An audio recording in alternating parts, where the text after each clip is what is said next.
Donc,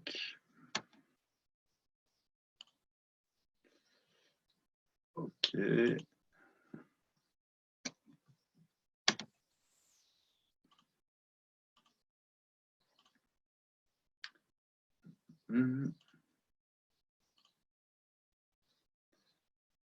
Alors, nous revoilà dans notre exercice du TD3. Alors, est-ce qu'il y avait déjà des questions sur ce que nous avions fait auparavant?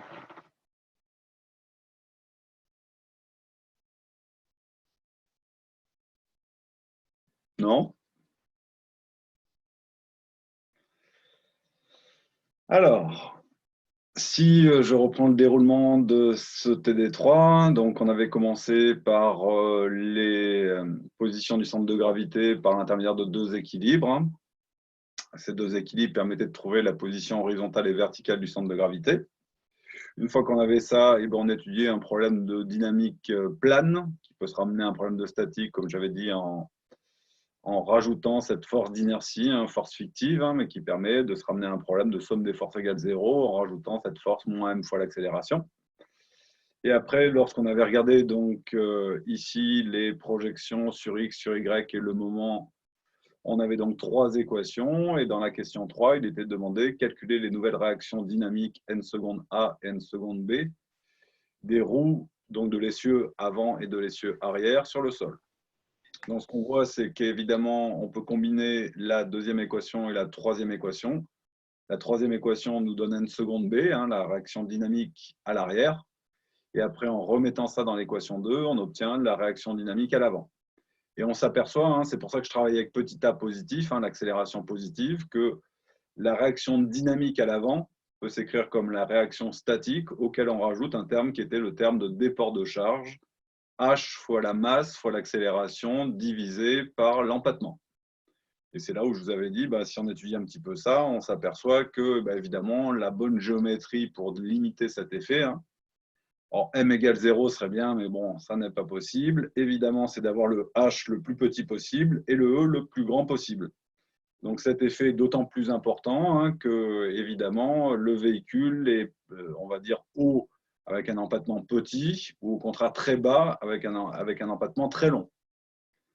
Et donc, ceci permettait de faire l'application numérique. Donc, je vais directement ici écrire l'application numérique pour qu'on voit un peu les valeurs.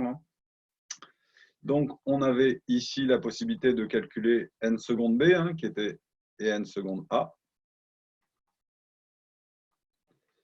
Et donc, comme on connaît tout, on connaissait les résultantes statiques, on connaît H et E, on connaît la masse et on avait fixé la décélération du camion, ce qui permettait donc de trouver, si je relis bien, n seconde B égale 92 500 newtons et n seconde A 107 500 newtons. Alors, je rappelle qu'au départ, on était à 130 000 ici. Donc, NB, c'est-à-dire la composante statique, était de 130 000. Donc, on avait un camion qui avait plus de charge sur l'essieu arrière, évidemment, et une composante statique en A qui, elle, était à 70 000. Donc, ce qu'on peut voir, c'est que le fait que le camion décélère à 5 mètres par seconde au carré, on a eu donc un déport de charge qui a fait passer, on voit alors la différence, elle est de combien? 37 000 newtons. Donc, en gros, on a soustrait 37 500 newtons à la charge à l'arrière, ce qui a été reporté à l'avant, puisque la somme fait toujours le poids. On voit bien qu'en projection selon la direction Y, la somme des composantes normales fait toujours le poids. Donc, ce qui se passe avec les effets dynamiques, c'est tout simplement qu'on a un transfert de charge. C'est pour ça qu'on utilise ça, le déport de charge, dû au freinage. OK ? Donc, on peut passer à la question 4, qui était, on va dire, relativement simple. J'en reviendrai après. Donc, on demandait calculer les réactions TATB, on justifiera les hypothèses nécessaires pour ce calcul. Donc, si je reviens sur mon système, on s'aperçoit qu'on a une première relation qui est TA plus TB moins MA égale 0. Donc, comme on connaît MA, ça veut dire qu'on a une équation avec deux inconnus, TATB. Donc, on ne peut pas résoudre directement. Donc l'idée est assez simple, hein, c'est qu'il faut faire des hypothèses, et ces hypothèses, ça peut être les lois de Coulomb qui peuvent nous aider. Alors ces lois de Coulomb, qu'est-ce qu'elles vont dire? Eh bien, elles vont dire il y a glissement. Question, où est-ce que le glissement va se faire? Donc entre guillemets, je réécris la première équation, hein. Donc on avait TA plus TB moins M fois l'accélération qui faisait 0. Donc ça, c'était la première équation. Et évidemment, il faut en rajouter une deuxième pour avoir une chance de résoudre. Donc, on pourrait avoir deux lots d'hypothèses qui fonctionnent, hein. La première hypothèse qui marche, ça consisterait à dire, eh ben, tiens, on s'aperçoit que, par exemple, l'essieu arrière est moins chargé que l'essieu avant. Donc, on va faire l'hypothèse qu'il y a glissement.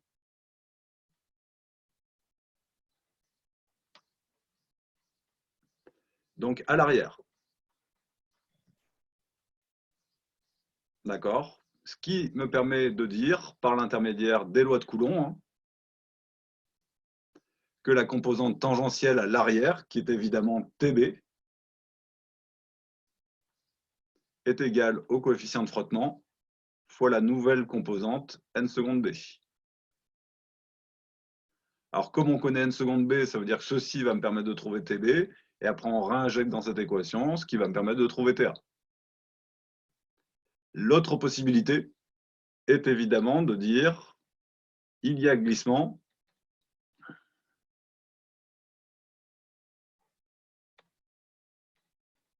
à l'avant. Ce qui cette fois-ci se traduirait par les lois de Coulomb, par le fait que la composante tangentielle à l'avant est égale au coefficient de frottement, hein. Alors je rappelle, hein, toutes ces composantes sont positives, hein, je n'ai pas besoin de mettre de signe, hein, puisque f est positif, la composante normale est positive, la composante tangentielle, comme je l'avais définie, est elle-même positive. Et donc ça sera évidemment égal à f n seconde a. Alors ce que je voulais bien dire, c'est qu'il ne faut pas faire les deux hypothèses en même temps. Parce que si vous faites les deux hypothèses en même temps, vous rajoutez ces deux équations avec ce truc-là. Et dans ce cas-là, le problème de physique signifie simplement que si votre camion glisse à l'avant et à l'arrière, vous ne maîtrisez plus la décélération. Parce que dans ce cas-ci, cette équation devient une équation où on doit rajouter une inconnue qui sera la décélération, sachant qu'on connaît TB, on connaît TA, et on trouvera la décélération grâce à cette équation. Donc attention à la manipulation des hypothèses de glissement, hein. Ce qu'on cherche à faire, c'est en fin de compte à rendre notre système d'équations carré. Donc, rendre notre système d'équations carré, hein, ça veut dire en rajouter le juste nombre, pas trop. Si on en rajoute trop, eh bien évidemment, on va changer la nature du problème de physique, hein. Ce problème sera surcontreint au niveau des… Alors ici, j'avais fait… alors l'hypothèse que j'avais prise, c'était l'hypothèse… J'ai pris plutôt celle-ci, hein, qui me permet de calculer, hein, donc je peux le faire ici, hein, la valeur de TB, puisque j'ai n seconde B, hein. Donc TB, il vaut à peu près 55 500 newtons. Et évidemment, la composante de TA calculée avec la première équation correspondante me donne 44 500 newtons. OK? Donc j'insiste, hein, les hypothèses sont à faire de façon exclusive, l'une ou l'autre. La question étant laquelle est la meilleure, on n'en sait pas trop, quoi, parce qu'a priori, ça dépend de l'architecture du système de freinage. Si le système de freinage a tendance à faire freiner plus l'avant ou plus l'arrière, on peut se retrouver dans un cas ou dans l'autre, et il n'y a pas de données dans le sujet qui permettent de choisir si l'hypothèse H1 ou l'hypothèse H2 est plus plausible que l'autre. Est-ce que c'est clair pour vous, ceci? Oui. Donc là, on a notre résultat, hein, avec TB et TA. Et je peux en passer à la question suivante qui est très simple, hein.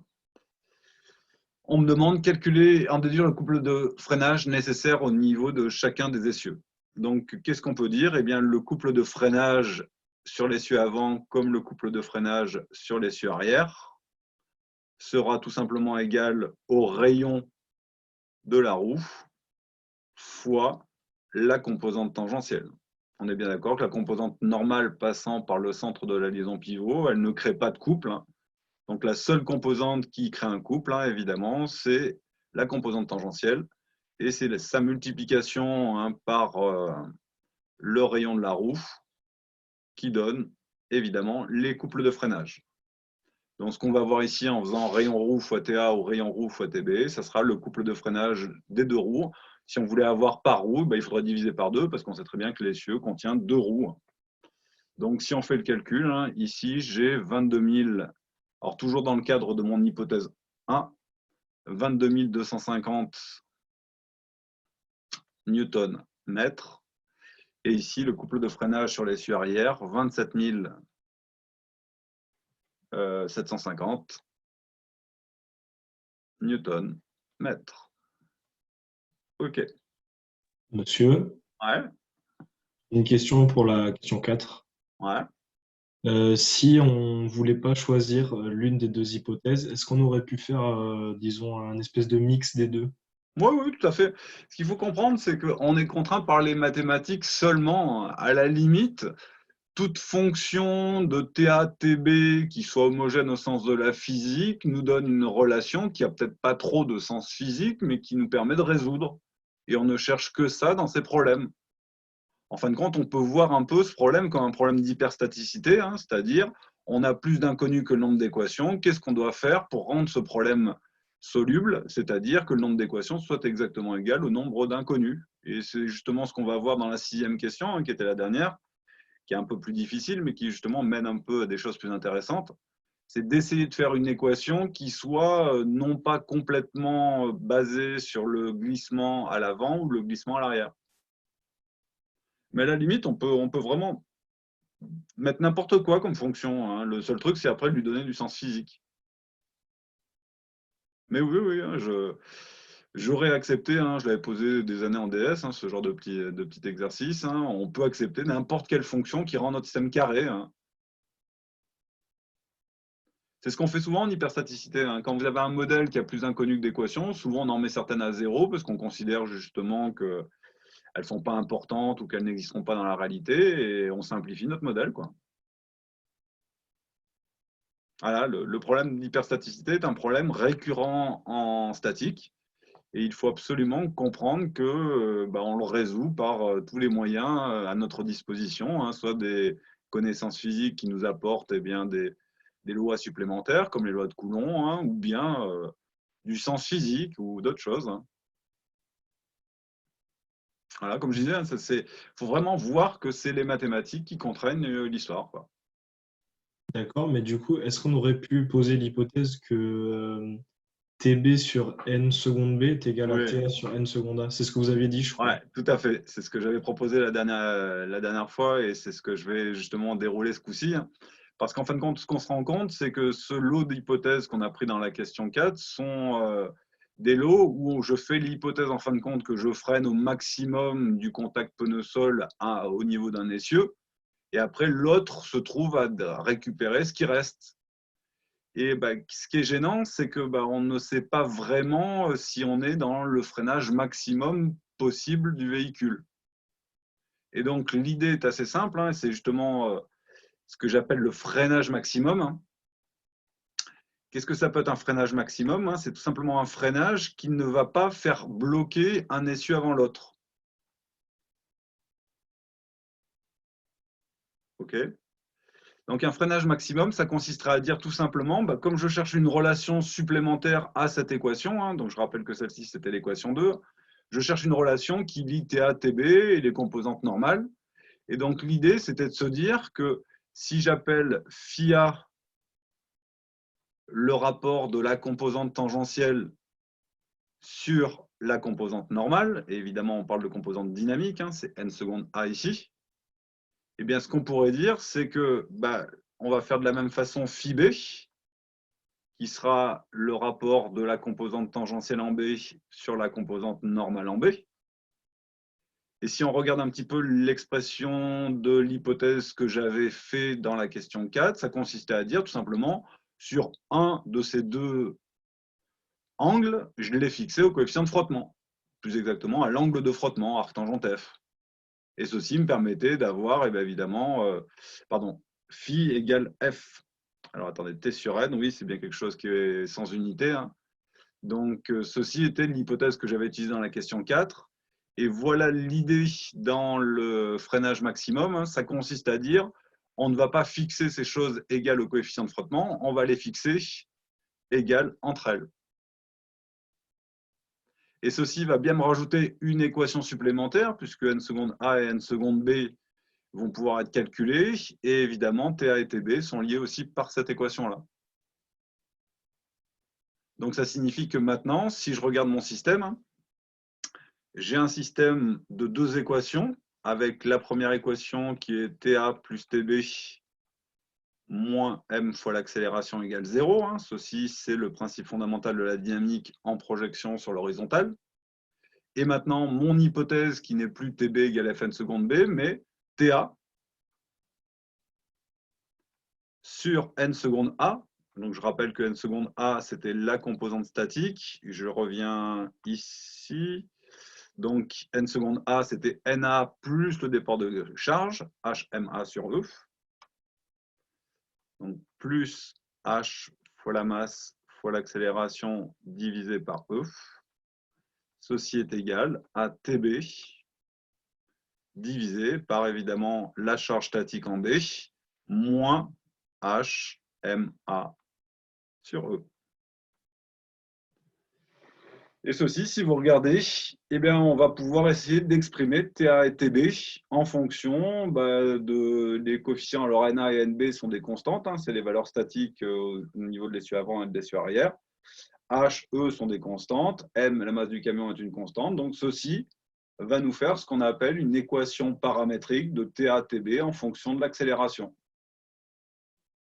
Monsieur, Oui. phi A et phi B, est-ce que c'est les angles du cône de frottement?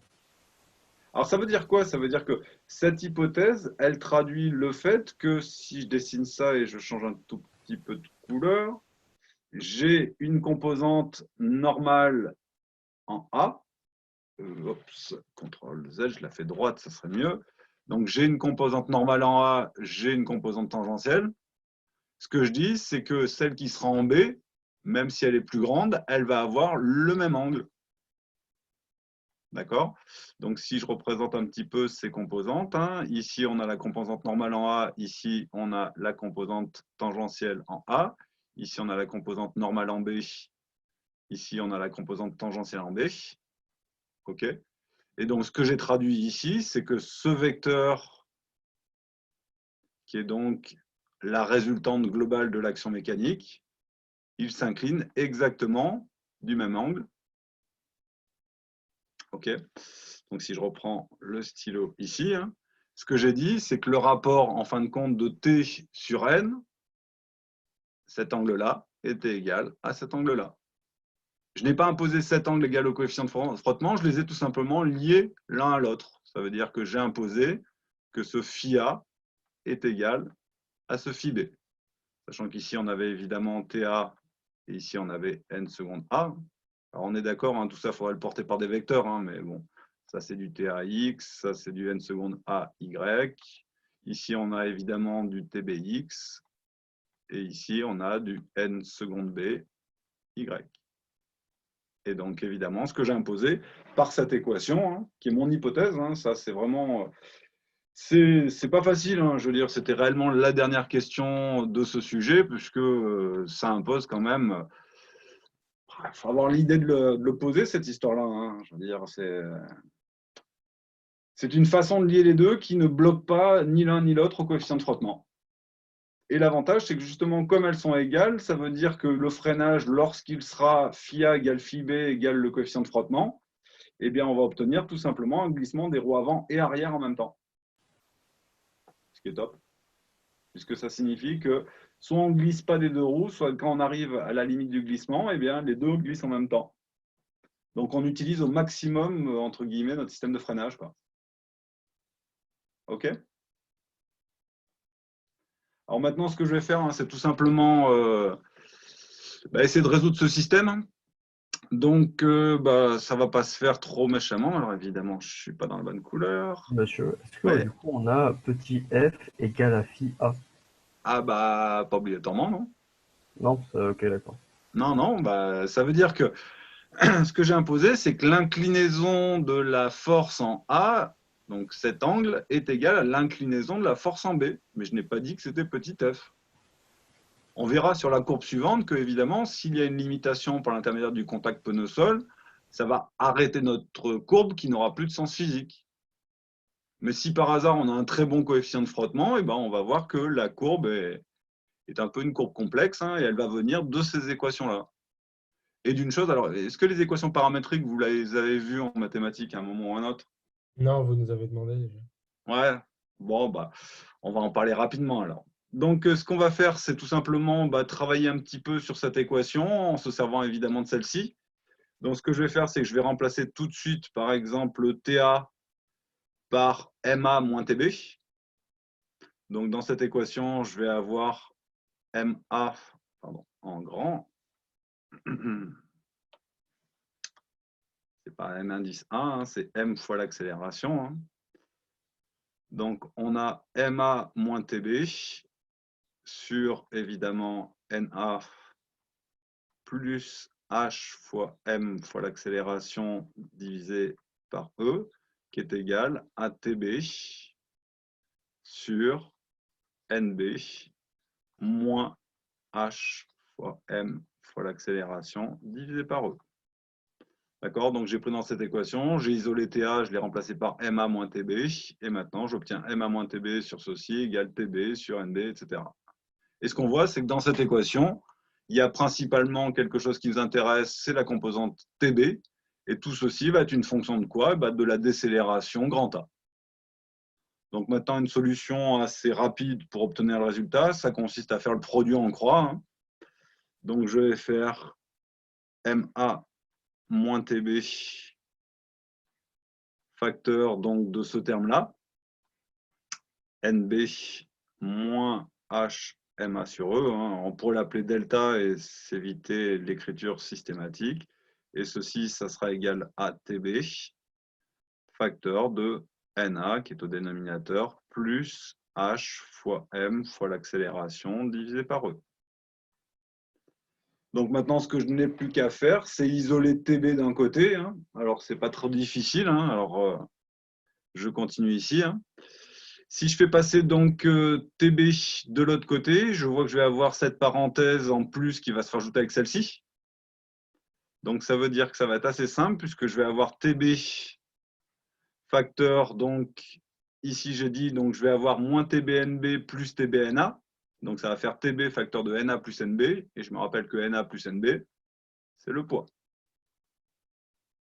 OK. Et évidemment, il va y avoir un terme en moins par moins plus qu'on va ramener ici en moins, qui va enlever le terme ici. Donc, il va rester que TB fois le poids. Et de l'autre côté, qu'est-ce qui va rester?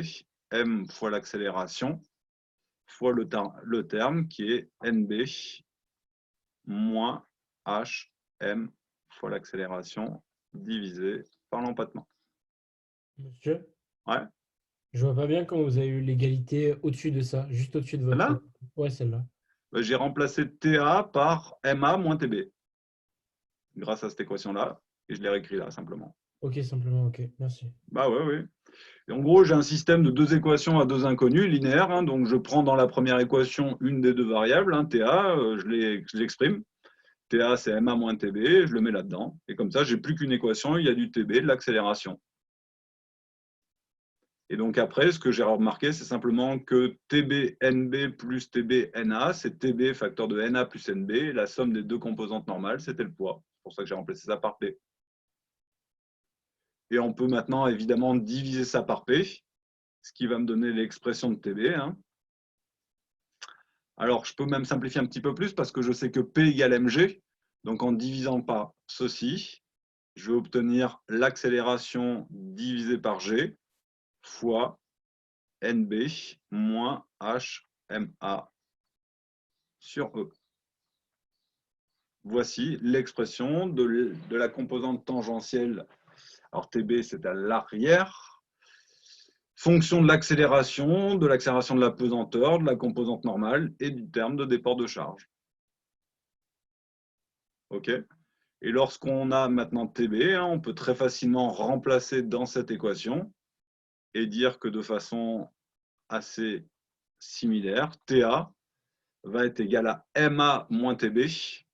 Donc, ça sera tout simplement M fois l'accélération moins le terme qu'on a au-dessus, qui est A sur G, facteur de NB, moins HMA sur G, sur E, pardon. OK. Et ce que vous voyez, c'est que ça, c'est une fonction, hein, alors que je vais appeler x, puisque je le mets sur les abscisses. Hein. C'est de x fonction de l'accélération, et ceci, ça va être un y fonction de l'accélération. Et si on regarde la nature mathématique de ce truc-là, c'est une équation de degré 2. Hein. C'est en gros du x facteur de k moins x. Ici, c'est du x facteur de k plus x, quoi. Donc, c'est une équation de degré 2, une équation de degré 2 qui sont sur les x et sur les y que fonction de l'accélération. D'accord? Alors, ce n'est pas compliqué, hein, je vous rappelle simplement cette histoire-là. Hein, ça veut dire qu'on va tracer la courbe avec un logiciel hein, et on va lui dire j'ai fixé les valeurs de tous les paramètres et tu vas me tracer en fonction de A. Alors, pour quel intervalle ce truc a-t-il un sens? Eh bien, évidemment, TB devrait être positif. Donc, TB devrait être positif, ça veut dire que le terme dans la parenthèse doit être positif. Donc, la condition TB strictement positif impose que l'accélération appartient alors à l'intervalle, alors je vous rappelle que j'avais travaillé avec des accélérations positives, 0. Et donc, pour annuler ce terme-là, on s'aperçoit que l'accélération qui annule, c'est ENB sur HM. Donc, si je prends ici ENB sur H fois M, voici l'intervalle des accélérations qu'on va devoir considérer pour notre modèle. OK? Et donc, maintenant, c'est bon, tout le monde a... Alors, je peux prendre juste un tout petit peu plus de temps simplement pour encadrer ce résultat. Hein. Donc, c'est ce que je disais. Hein. Bon, c'est très dommage que vous n'ayez plus les courbes paramétriques. Hein. Bon, les courbes paramétriques, les matheux en faisaient encore beaucoup plus que nécessaire. Hein. Ce qu'il faut comprendre, c'est que c'est quand même très classique en physique de vouloir tracer sur X et sur Y l'évolution en fonction d'un paramètre ici qui est la décélération. OK? Et donc, si je passe au tracé de ce truc-là, voilà ce qu'on obtient. Alors, ce que vous voyez, c'est qu'en abscisse, c'est TB. Hein. Donc ici, c'est des newtons. Hein, et attention, là, on est en 10 puissance 4. Hein. Donc là, c'est du 60 000. Hein. Si on revient un petit peu sur ce qu'on avait trouvé ici, hein, vous voyez, les valeurs d'ordre de grandeur de TBTA, c'était des 40 000, 50 000, 60 000. Hein. Donc, si je reviens ici, voici la courbe que donne. Ici, en abscisse TB, en ordonnée TA. Et donc, ceci est une courbe qui est une courbe paramétrique en accélération. Ça veut dire qu'en général, on précise par une flèche comment est-ce qu'on décrit cette courbe au fur et à mesure des accélérations, ou plus exactement dans notre cas des décélérations croissantes. OK? Donc, qu'est-ce qu'on voit? Eh bien, ce qu'on voit, c'est qu'au départ, le camion étant plus lourd sur l'essieu arrière que sur l'essieu avant, lorsqu'on commence à décélérer, il utilise, comme vous voyez ici, je suis à 1 et le 1 est ici. Donc en gros, avec mon hypothèse, il freine beaucoup plus sur l'arrière ici. Si je continue, je suis à 2, là je ne vais toujours pas dépasser 0,5, donc il continue à freiner beaucoup plus sur l'arrière. Alors oui, attention, là je suis en 10 puissance 5 et ici je suis en 10 puissance 4. Donc, on va donner simplement l'interprétation plutôt que de comparer les deux valeurs. Enfin, c'est exactement ce qui se passe. Hein. Donc, il freine d'abord beaucoup plus sur l'arrière. Et qu'est-ce qui se passe après? Le phénomène de déport de charge renvoie tellement de valeurs de force de l'arrière vers l'avant, et bien on passe dans un freinage qui est de plus en plus majoritairement sur l'avant.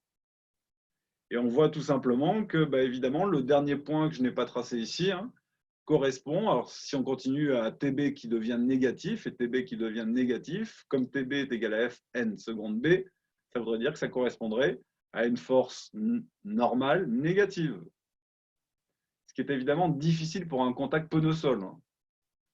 Pour refaire un petit dessin ici, hein, je rappelle, alors je dessine très grossièrement un camion hein, qui va ressembler à un kangou. D'accord? Je rappelle simplement que ici, TB était la composante tangentielle à l'arrière.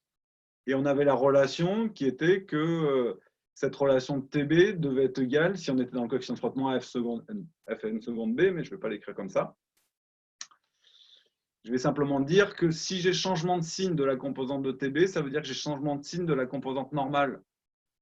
Et ça paraît difficile de voir le pneu qui s'accroche à la route dans le sens opposé à la normale de contact. Donc, qu'est-ce que ça signifie? Ça signifie que le point qui est ici correspond physiquement à un phénomène qui est tout simplement le basculement. Alors, pardon, pas le basculement, le décollement. Je vais plutôt dire ça comme ça. Ici, ce qui va se passer, c'est que si on voulait continuer cette courbe, c'est le décollement des roues arrière. Les essieux arrière. En réalité, à ce niveau-là, ça va déraper, non? Oui, c'est ça, on va en parler maintenant. C'est que cette courbe, elle va s'arrêter avant. Donc là, ça correspond au décollement de l'essieu arrière. Ça veut dire que ça, vous ne l'avez jamais avec un camion. Il n'y a aucun système de freinage suffisamment performant sur un camion pour avoir cette courbe qui conduit, on va dire, à la limite à ce point-là. Par contre, si vous êtes sur une moto, sur un vélo, oui, à cause du fait que le déport de charge est quelque chose de plus important, le terme H fois M fois l'accélération divisé par l'empattement arrive à vous faire à ce point-là. Et donc, l'idée est assez simple, c'est qu'évidemment, cette courbe, on la suivrait s'il n'y avait jamais de limitation au niveau du contact pneu-sol. Ce qui va se passer en réalité, c'est que tout simplement, à partir d'un moment, on va avoir évidemment que l'inclinaison en A et l'inclinaison en B, ça c'est l'hypothèse générale, sera la même chose que le coefficient de frottement. Et donc ça signifie qu'évidemment, toute cette courbe-là ne sera pas utilisée dans le réel, tout simplement parce que il y aura eu déjà glissement des pneumatiques et il ne pourra pas y avoir plus de composantes tangentielles et plus de déport de charge. Mais l'avantage, c'est que cette fois-ci, comme vous voyez, phi A égale phi B égale petit f, ça veut dire qu'il y a, à partir de ce point, glissement de l'essieu avant et de l'essieu arrière. Donc notre camion ne va pas basculer, mais évidemment, il va devoir limiter sa décélération à une valeur d'accélération qui correspond évidemment à la valeur du paramètre A pour ce point-là, qui correspond évidemment à la valeur de F. Mais ça sera le freinage maximum. On ne peut pas faire mieux. Et maintenant, j'en arrive à un petit peu de technologie. Quand vous êtes à vélo, vous avez deux freins en général.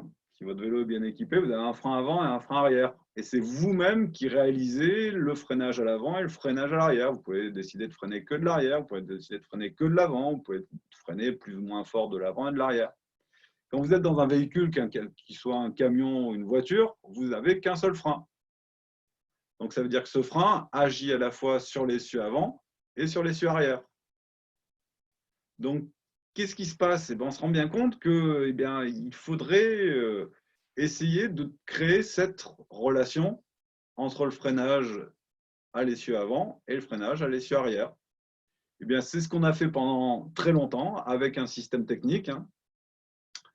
Donc, en gros, il faut faire varier la valeur du freinage entre l'avant et l'arrière pendant le freinage. Ce que vous pouvez faire en moto ou en vélo en appuyant plus ou moins fort sur vos deux leviers. Sur un véhicule automobile où il n'y a qu'un seul actionneur du freinage, on a ce qu'on appelle un répartiteur de freinage.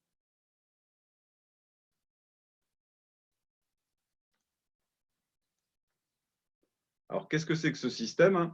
Alors, je vais en parler un petit peu de façon...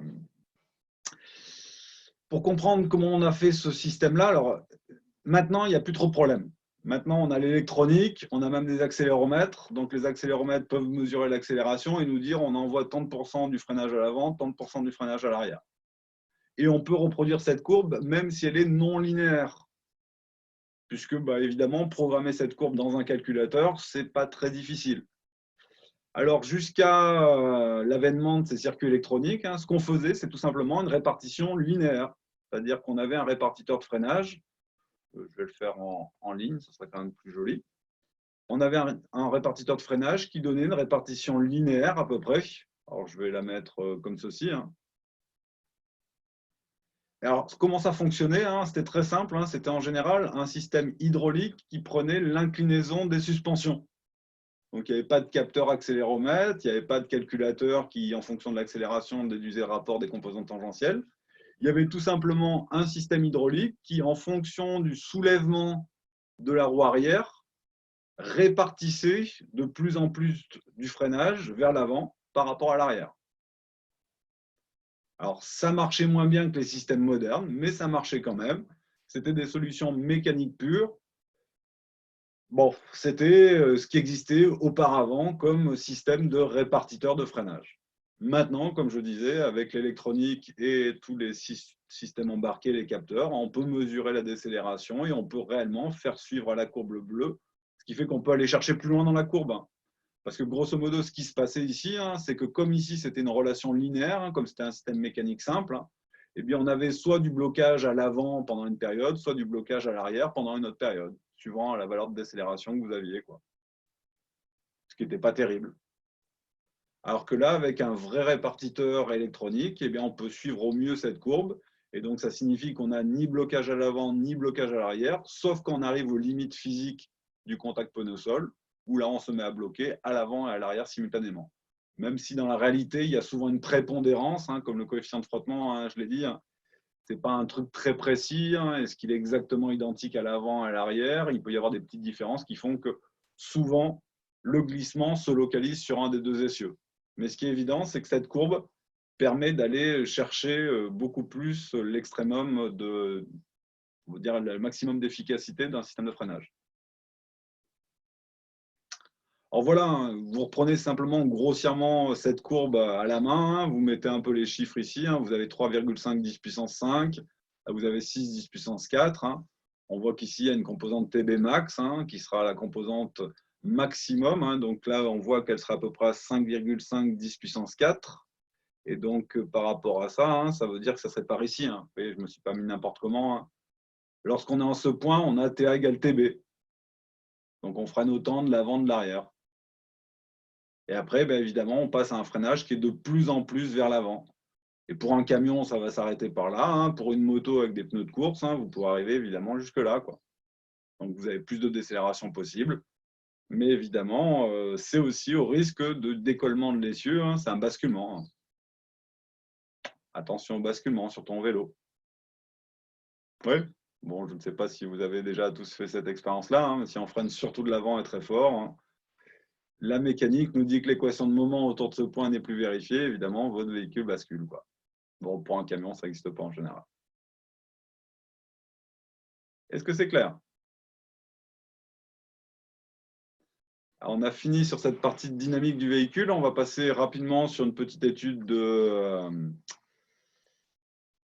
Alors, j'ai besoin d'une nouvelle page.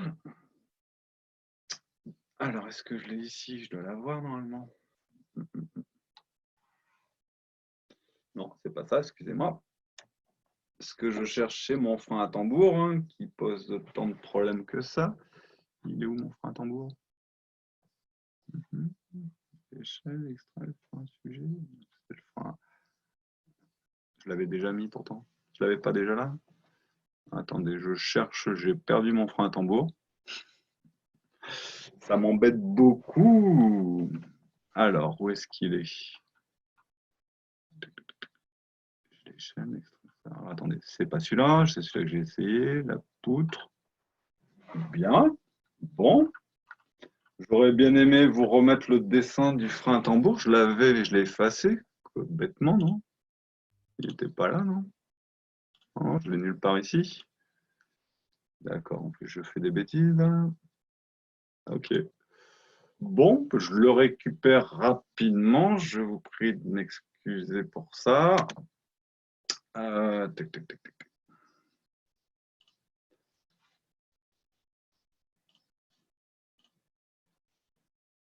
Alors, ok, fichier. Monsieur, j'en ai un vrai si vous voulez. Pardon? J'en ai un vrai sous la main si vous voulez. Bah oui, c'est toujours intéressant pour regarder les choses. Mais moi, j'ai besoin d'un schéma, donc j'ai besoin de quelque chose d'un peu plus abstrait.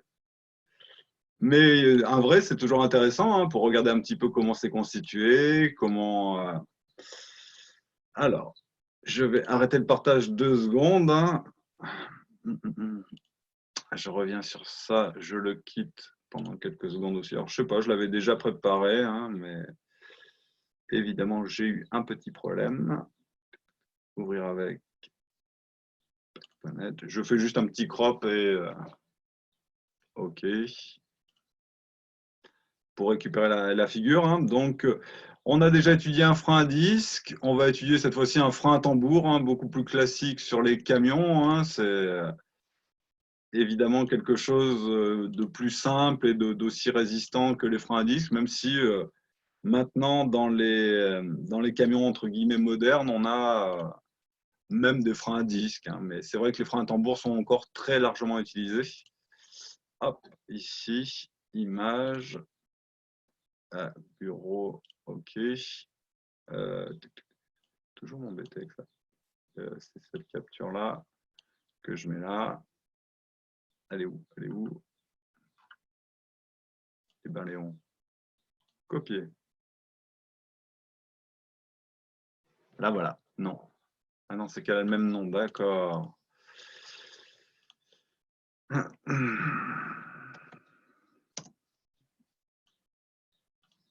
OK. Donc, m'y voici de nouveau. Donc, je reprends dans les documents le TD freinage de camion, cette page. Je reprends sur cette page ce qui s'appelle Capture 23. Voilà. Et évidemment, je vous le repartage. Alors, pourquoi j'ai zoom? Ah, d'accord. Tu me le mets en grand zoom? OK. Partager. On revient là-dessus. Partager. Donc, pour l'instant, c'est ce qui est marqué dans le sujet, que chacun des essieux, que ce soit l'essieu avant ou l'essieu arrière, est muni d'un frein à tambour à mâchoire articulée. Donc, c'est, comme le voit bien Alexandre, hein, en vrai, donc 2 mâchoires hein, qui sont en liaison pivot d'axe CZ. Hein, ouais, vous les voyez là. Hein. En général, il y a des ressorts hein, qui permettent évidemment, lorsqu'on n'exerce pas de freinage, de ramener en position la mâchoire. Le but de cette modélisation va être évidemment de trouver comment est-ce qu'on génère le couple de frottement, hein, sachant que pour ça, hein, alors je vais évidemment le montrer par l'intermédiaire de ceci. Hein. Donc ici, vous avez la liaison pivot. Ici, vous avez ce qu'on appelle la mâchoire. Hein. Le cercle extérieur, c'est ce qu'on appelle le tambour, hein, qui est lié à la roue. Donc en général, quand le véhicule roule, eh bien, le tambour tourne. Hein. Je vais un petit peu noter ça. Hein. Donc il y a une vitesse de rotation. Alors je vais la mettre dans ce sens-là. Il y a une vitesse de rotation du tambour et le fait d'exercer une composante ici de force, alors en général, comme c'est du freinage hydraulique, c'est un petit vérin hydraulique placé entre les 2 mâchoires qui va pousser et écarter les 2 mâchoires. Ça va donner un contact qui se fait évidemment sur toute cette surface hein, par l'intermédiaire d'un matériau qui est évidemment un matériau de friction. Qu'est-ce qu'on appelle un matériau de friction? C'est souvent des matériaux frités. Qu'est-ce que ça veut dire des matériaux frités? Ce sont des matériaux qui sont obtenus par métallurgie des poudres, c'est-à-dire qu'on prend des poudres, on les appuie très fort les unes contre les autres, en chauffant ou non, et ceci permet de réaliser un matériau qui a de bonne qualité flottante et qui en général peut être rajouté sur une pièce beaucoup plus dure qui joue un peu le rôle de référence mécanique. Et ici, vous allez avoir donc un matériau de friction qui, au fur et à mesure de l'usure, hein, va s'éroder. Évidemment, ceci fait partie des multiples pollutions des véhicules automobiles. Ce qu'il faut comprendre, c'est que dans les enjeux sociétaux, hein, je l'avais peut-être déjà dit, mais je le redis, hein, lorsque sur la rocade de Bordeaux ou de Paris, vous avez des particules nocives dues à la combustion des hydrocarbures qu'ont tous les moteurs thermiques des véhicules, bah, si vous remplacez tous ces moteurs thermiques par des moteurs électriques, vous aurez encore toutes les micro-poussières dues au freinage et toutes les micro-poussières dues à l'usure des pneumatiques. Et ça, enlever les pneumatiques ou enlever les systèmes de freinage des véhicules, ça va être difficile. Donc, ce qu'il faut comprendre, c'est que même si voiture électrique, il y a de façon massive un jour, hein, vous avez entendu notre président hein, qui veut évidemment faire acheter des voitures électriques à tout le monde, histoire de sauver un petit peu l'industrie automobile, hein, bien, ceci n'aura pas comme pour conséquence de faire tendre à zéro les pollutions dues au trafic automobile. Il faut comprendre simplement que un pneu, je vais donner des chiffres, hein, alors je ne les ai pas peut-être précisément en tête, hein, mais dans l'idée, quand vous achetez un pneumatique, il pèse, admettons, 4,5 kg. Hein, quand vous le changez parce qu'il est complètement usé, il pèse 3,8 kg. Ça veut bien dire qu'il y a 700 grammes de matière qui sont partis sur le pneumatique. Elles sont parties sous la forme de microparticules qui sont évidemment une vraie pollution aussi, hein, puisqu'elles sont tellement fines hein, que vous pouvez calculer par kilomètre combien il y en a qui partent. Hein. Enfin, vous pouvez faire des petits calculs un peu intéressants là-dessus et vous vous rendrez compte qu'évidemment, ça n'a pas... Ce sera assez difficile de faire disparaître cette pollution-là, quoi. D'accord. Donc, ce qu'on voit en gros, bah, c'est la coupe hein, de la moitié du frein à tambour. On ne voit qu'une seule mâchoire. Hein. Et ce qu'on voudrait, bah, c'est par l'intermédiaire d'un modèle, évidemment, de l'action mécanique de contact, revenir aux actions globales pour avoir le couple de frottement. Donc, c'était la question de 1. Hein. On me demandait de déterminer la résultante des actions élémentaires de contact du tambour sur la garniture en fonction de PLR, LFA. Donc, ça se note R donc, du tambour sur la garniture. Et ceci, par définition, c'est l'intégrale de ce qu'on va appeler DR, hein, ce qui est donné dans le sujet. Sur tous les points, alors DR, on a un point, est-ce qu'on a un point nommé là? Non, bon, on va le noter M. Hein. Pour tous les points M appartenant à la surface de contact, classiquement SC. Monsieur, Ouais. c'est quelle partie exactement que vous appelez mâchoire? Alors, la mâchoire, c'est toute cette pièce. D'accord. En gris clair? Alors, c'est gris clair plus gris foncé. Ah, ok. Tambour, c'est ce qu'il y a à l'extérieur ici. C'est-à-dire qu'il faut imaginer qu'ici, vous avez un deuxième cercle. Hein, donc, ce que je vais assurer légèrement ici, hein, ça, c'est le tambour. Et évidemment, voilà. Et Alexandre, il nous les montre. Hein, alors, est-ce que je peux montrer Alexandre alors, vidéo en vedette, si je mets ça, qu'est-ce qui se passe? Remonte en deux spies, Alex? On vous voit ou est-ce que tout le monde vous voit? Ouais, bien vu. D'accord hein. Donc, on voit bien les deux petits ressorts qui permettent de ramener les mâchoires, les deux liaisons pivots. Hein. Et s'il fait pivoter un petit peu, on va voir la partie noire un peu sur le dessus et sur le dessous, qu'on appelle le matériau de friction. Hein. Donc, vous voyez, hein, la partie foncée, c'est ce qui va être au contact de la partie cylindrique intérieure du tambour qui va créer le freinage. D'accord. C'est un matériau qui est en général un matériau, si on le regarde un petit peu de près. C'est bon. Est-ce que alors, vous avez vu Alexandre là, c'est bon? Est-ce Oui. qu'Alexandre a vu Alexandre? Ouais, ouais. Ouais. Vous en voyez, je suis toujours sur mon tableau aussi? Oui. D'accord. Donc, ce que je disais, c'est que ce matériau de friction, hein, c'est lui qui va être. L'idée, c'est de pouvoir changer. Je rappelle que quand il y a un contact entre deux matériaux, il y a toujours une usure et que l'usure se fait en général sur soit les deux matériaux s'ils sont de dureté relativement proche, soit sur le matériau le moins dur quand ils sont de dureté très différente. Et c'est ce qu'on fait ici. C'est-à-dire qu'évidemment, un tambour, ça coûte beaucoup plus cher qu'une mâchoire. Donc, on essaie de faire en sorte qu'au fur et à mesure du temps, l'usure soit de façon prédominante sur la mâchoire plutôt que sur le tambour.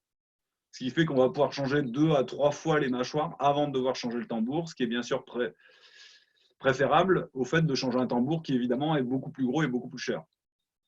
Donc, quand on fait du frottement, on a toujours la question à se poser de est-ce qu'on veut user l'un, l'autre ou les deux de façon évidente. Vous voyez un petit peu ce que je veux dire. Hein. Si vous avez des pièces en contact, hein, vous pouvez, en choisissant les matériaux, choisir si l'usure va se faire sur l'un ou sur l'autre de façon prédominante en choisissant tout simplement la dureté des matériaux et donc la nature de ces matériaux. OK? Donc, maintenant, en reprenant sur ce sujet, donc, je vais intégrer donc, la petite résultante DR. Hein. On voit bien qu'elle est décomposée en une composante normale et une composante tangentielle qu'on a notée DN, ER plus DF, Eθ. Et on vous dit dans le sujet, alors c'est ce que je vais introduire ici, hein, que dans la notation, ça sera l'intégrale pour tous les points M de la surface de contact. Hein. On déterminera celle-ci un peu après. Donc de moins P ds ER plus FP ds Eθ. Donc on retrouve quelque chose d'assez similaire à ce qu'on avait fait avec le frein à disque. Hein. Ça veut dire qu'évidemment, il y a une composante normale qui dépend d'une pression dont on va faire l'hypothèse qu'elle est uniforme, qui est évidemment portée par un vecteur polaire ER. évidemment la composante tangentielle. C'est pour ça d'ailleurs que j'ai fait tourner le tambour dans ce sens-là, parce qu'évidemment la composante d'action mécanique de la mâchoire sur le tambour s'oppose au mouvement relatif du tambour par rapport à la mâchoire. C'est pour ça que c'est le bon sens de rotation que j'ai représenté ici. Et monsieur, c'est pas une intégrale double? Alors, justement, ce qu'il faut voir, c'est que quand on est à ce stade-là, ce qu'il faut, c'est déjà commencer à exprimer qu'est-ce que c'est que ds. Alors, ds, on pourrait dire, c'est une intégrale double, parce que si on regarde qu'est-ce que c'est que l'élément de surface, hein, c'est ce qui a été représenté ici, c'est un petit élément de longueur. Vu qu'on est sur un cylindre de rayon grand R, on pourrait dire que ceci, c'est R d oméga, la longueur de ce petit cylindre, de cette petite longueur que j'ai représentée ici, fois la longueur dans le sens de l'axe du cylindre, qui serait pour nous un certain dz. Et donc, si je fais ceci, ça veut dire que là, je vais mettre une intégrale double. Sauf que qu'est-ce qu'on voit? On voit que la pression est uniforme sur la largeur L du disque, du tambour. Donc, c'est ce qu'on vous a donné en bas du sujet, c'est qu'on vous a dit on pourra exprimer ds sous la forme L, R, d oméga. Qu'est-ce qu'on a fait? Grosso modo, on a intégré dz de moins L sur 2 à L sur 2 et on a obtenu directement le fait, alors je peux le dessiner ici, hein, qu'on va travailler donc, sur un cylindre dont on sait que l'élément différentiel, on l'a déjà intégré dans la direction z. OK? Donc, notre élément différentiel, c'est une sorte de petite bande. OK? Donc, comme on sait qu'ici, la hauteur du cylindre, c'est grand L. OK? Ça veut dire que ce ds, qui est ici, devient égal tout simplement à L fois la longueur de ce petit segment. Si évidemment, ceci, c'est dθ, ça nous fait r dθ. Donc, c'est pour ça que je reste avec des intégrales simples, puisqu'on va intégrer simplement en θ. Bon, θ appelé oméga ici, hein, ce n'est pas trop le problème. OK? Et évidemment, la deuxième difficulté, c'est que r et eθ sont des fonctions de oméga, hein, puisqu'évidemment, ce sont des vecteurs tournants. Donc, on va devoir, évidemment, les exprimer, mais c'était donné dans le sujet. Hein. Donc, classiquement, je reviens ici, puisqu'on les a marqués en bas. Hein. Alors, je vais aller un petit peu vite. Alors, ici, donc je continue mon calcul. Hein. Égal. Donc, il faut que je somme tout ça. Donc, on a dit le P est une valeur constante, je vais pouvoir le sortir de l'intégrale. Si je regarde l'expression de ER, que je renote ici, ER, on vous a dit que c'était sinus oméga x plus cosinus oméga porté par y. Alors, on peut assez facilement se rendre compte de quelque chose, hein, plutôt que de faire des intégrales qui ne servent à rien. On peut s'apercevoir que vu qu'on va intégrer ça de moins alpha à alpha, eh bien, on voit bien que pour ce qui est des composantes normales, pour tout point qui est placé ici, on va pouvoir trouver son symétrique, placé ici, qui aura exactement la même composante sur Y et une composante opposée selon X. C'est-à-dire qu'en gros, la projection de dn sur X ici est négative, la projection de dn ici sur X est positive et exactement de la même valeur. Donc ça veut dire quoi? Ça veut dire déjà que quand je vais faire l'intégrale de ER, tout simplement, la composante sur X devrait se simplifier. Hein. Je peux le faire un petit peu de tête. Hein. Ça veut dire que je cherche la primitive de sinus de oméga, ça va me faire moins cosinus de oméga. Et quand je prends moins cosinus de oméga de moins alpha à alpha, ça fait cosinus de alpha moins cosinus de moins alpha, ça fait évidemment 0.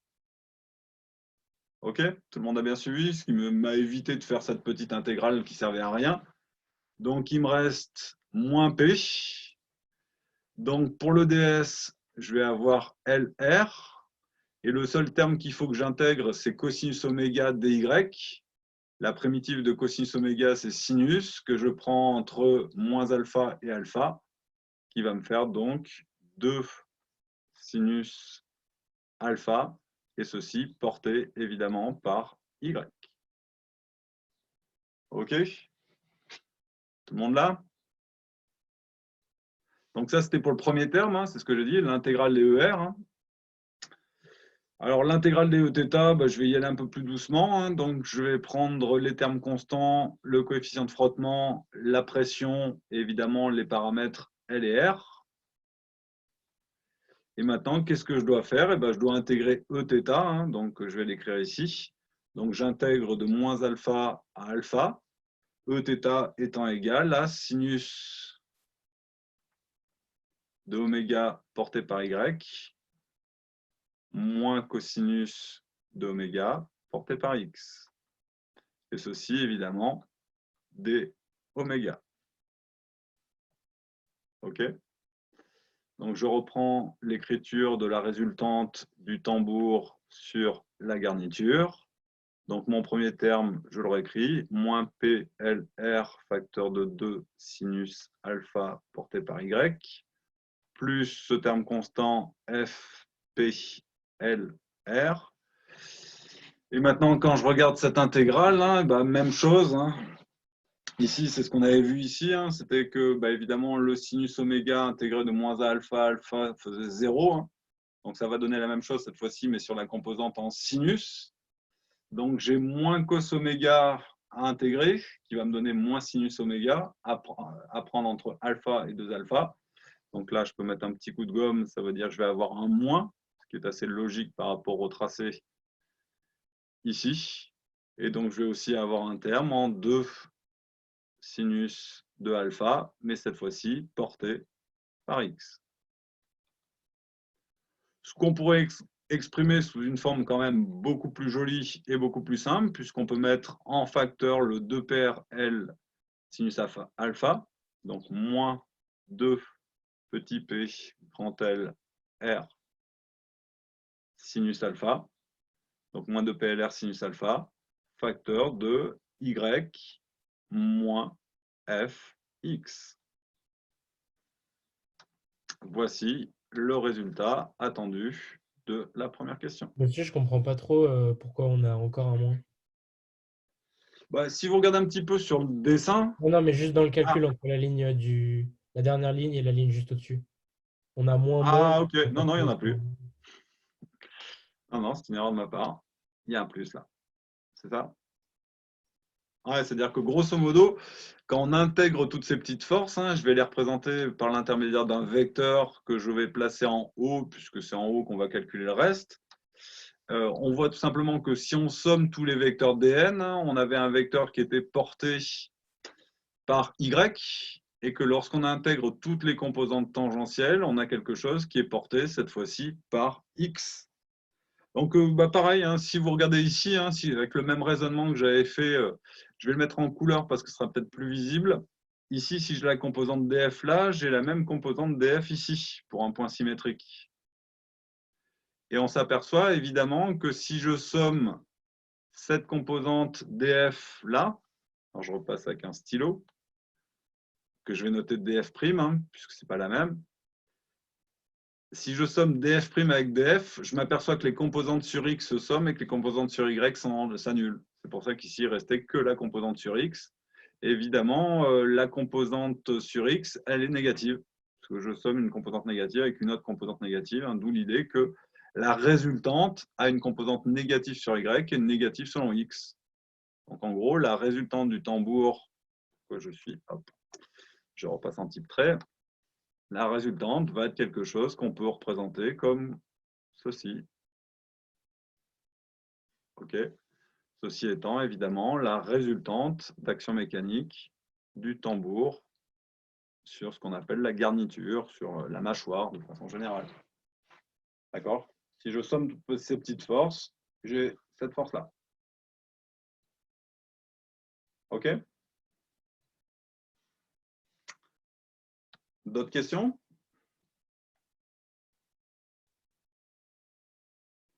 Non, alors deuxième partie, couple de frottement eau exercé par le levier sur le tambour. Hein. Donc l'idée est assez simple, hein, c'est qu'on s'aperçoit que toutes les composantes normales passent par le centre eau ici. Donc ces composantes normales ne créent pas de couple. Et donc qu'est-ce que je dois faire? Eh bien, je dois dire simplement que le couple de frottement va être égal à la somme intégrale des eaux M, vectoriel dr, et à la limite qui peut dépendre du point M, puisqu'il dépend de θ. Et évidemment, tout ça, c'est le produit scalaire, hein, c'est un produit mixte par Z, sur tous les points M de la surface de contact. Mais on va voir que ceci est assez simple, hein, puisque OM, c'est rien d'autre que RER. Donc, on va faire RER vectoriel ceci. Donc, on voit bien que le produit vectoriel ER va faire 0. ER vectoriel Eθ va faire Z. Évidemment, Z scalaire Z va faire 1. Donc, ça veut dire que cette intégrale sera tout simplement égale à l'intégrale. Donc, je n'oublie pas le R qui venait de OM. Le terme ici, FP. Et maintenant, le ds qui est L, R. Donc, je rajoute un R carré. Et évidemment, qu'est-ce que j'ai d'autre? C'est tout ci d oméga. OK. Et ceci, je vais l'intégrer évidemment de moins alpha à alpha. Donc, je la refais une fois. Hein. OM, c'était RER. RER vectoriel, ce truc-là, ER vectoriel ER, ça fait 0. ER vectoriel Eθ, ça fait Z. Z scalaire Z qui fait 1, c'est pour ça qu'il n'y a plus de vecteur. Et on reprend le R fois ceci. Donc, RFP ds. ds, c'est LR oméga. LRD oméga, pardon. Donc, on se retrouve avec cette intégrale à faire qui est quand même hyper simple. Monsieur? Ouais. OM, il n'y a pas de composante selon Z? Alors, on est dans le plan médian dans l'idée. Donc, si on rajoute de la composante selon Z, vous voyez, c'est toujours l'idée de se placer où on a le maximum de symétrie de la répartition de force. Si je prends une couleur pour le dessiner ici, si je reprends l'exemple de mon cylindre, il est bien d'accord que normalement, je devrais mettre du Z. Mais ce qui va se passer, c'est que je travaille dans un plan qui est le plan médian, celui qui va conduire au fait qu'il y a autant de force dans la partie supérieure que de force dans la partie inférieure. Donc, ce qui crée le couple de frottement, il n'y a pas besoin de considérer que OM a une coordonnée sur Z. Parce que comme ce qui m'intéresse, c'est selon Z, vous voyez, ici, j'ai un produit mixte, un produit vectoriel, produit scalaire. Donc, si ici, dans OM, je lui mets une coordonnée selon Z, je sais que Z vectoriel dr scalaire Z sera toujours 0. Donc, je n'ai pas besoin de l'avoir. Ouais, ça répond à votre question? Oui, merci. Donc, je n'ai plus qu'à faire cette intégrale, hein, qui est quand même triviale. Hein, donc, R carré FPL hein, fois 2 alpha. 2 alpha, R carré, petit f, la pression fois la largeur. OK. Et ceci, c'est ce qu'on va appeler évidemment le couple de freinage du système. Donc, ce que vous voyez, en gros, comment ça marche, hein, et c'est là où on va essayer de trouver ça dans la dernière question, hein, c'est que l'existence d'une force T va créer une résultante dr. Cette résultante va créer une pression, et cette pression va rétroagir sous la forme d'un couple de freinage sous cette forme-là. Ouais. Donc, 3, l'équilibre du levier. Donc, l'équilibre du levier pour déterminer CF en fonction de T, A, R alpha. Donc, on isole le levier.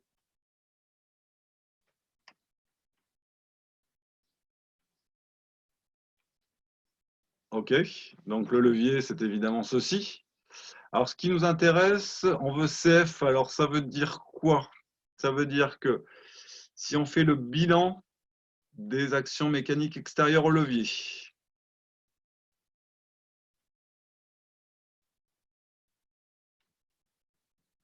qu'est-ce qu'on a? Eh bien, on a évidemment l'action du châssis sur le levier, qui est évidemment un torseur d'une liaison pivot, hein, plane. Donc, du châssis sur le levier, hein, que je vais noter grand L, hein, pour ne pas avoir à écrire levier à chaque fois. On va avoir évidemment ce qu'on a calculé précédemment, hein, c'est le torseur évidemment du tambour sur la garniture ou sur le levier, hein, c'est la même chose, c'est la même pièce. On va avoir aussi la force ici en T. Alors, qu'on va noter. Alors justement, est-ce qu'on a le point d'application? Oui, on a les paramètres petit a et 2a. Hein. Et donc le torseur quelque part. Donc ceci, ça serait le cylindre, hein, donc de l'extérieur sur le levier. Hein. Alors, si je regarde un petit peu la question qui m'est posée, hein, on me demande la relation entre CF, T, R alpha. Donc, ce qu'on voit, c'est qu'on pourrait utiliser la somme des forces. Est-ce que ça va être… oui, ce n'est pas absolument nécessaire. Alors, si. Écrire Alors, les torseurs ouais, ça veut dire que ces torseurs, hein, en gros, celui-ci, on le connaît au point O. Celui-ci, on le connaît en ce point. Alors, je vais le nommer ce point, on va l'appeler B, puisqu'il n'y a pas de point B. D'accord, hein, donc, le point d'application de la force T, hein, on va le noter B. Hein. Et l'idée, c'est qu'évidemment, je ne veux pas avoir à calculer Rx et Ry. Donc, ça veut dire quoi? Ça veut dire simplement que je vais tout écrire au niveau du point C, de façon à me libérer des actions mécaniques qui sont celles de la liaison pivot qui est ici. Donc, on utilise l'équation de moment. Hein.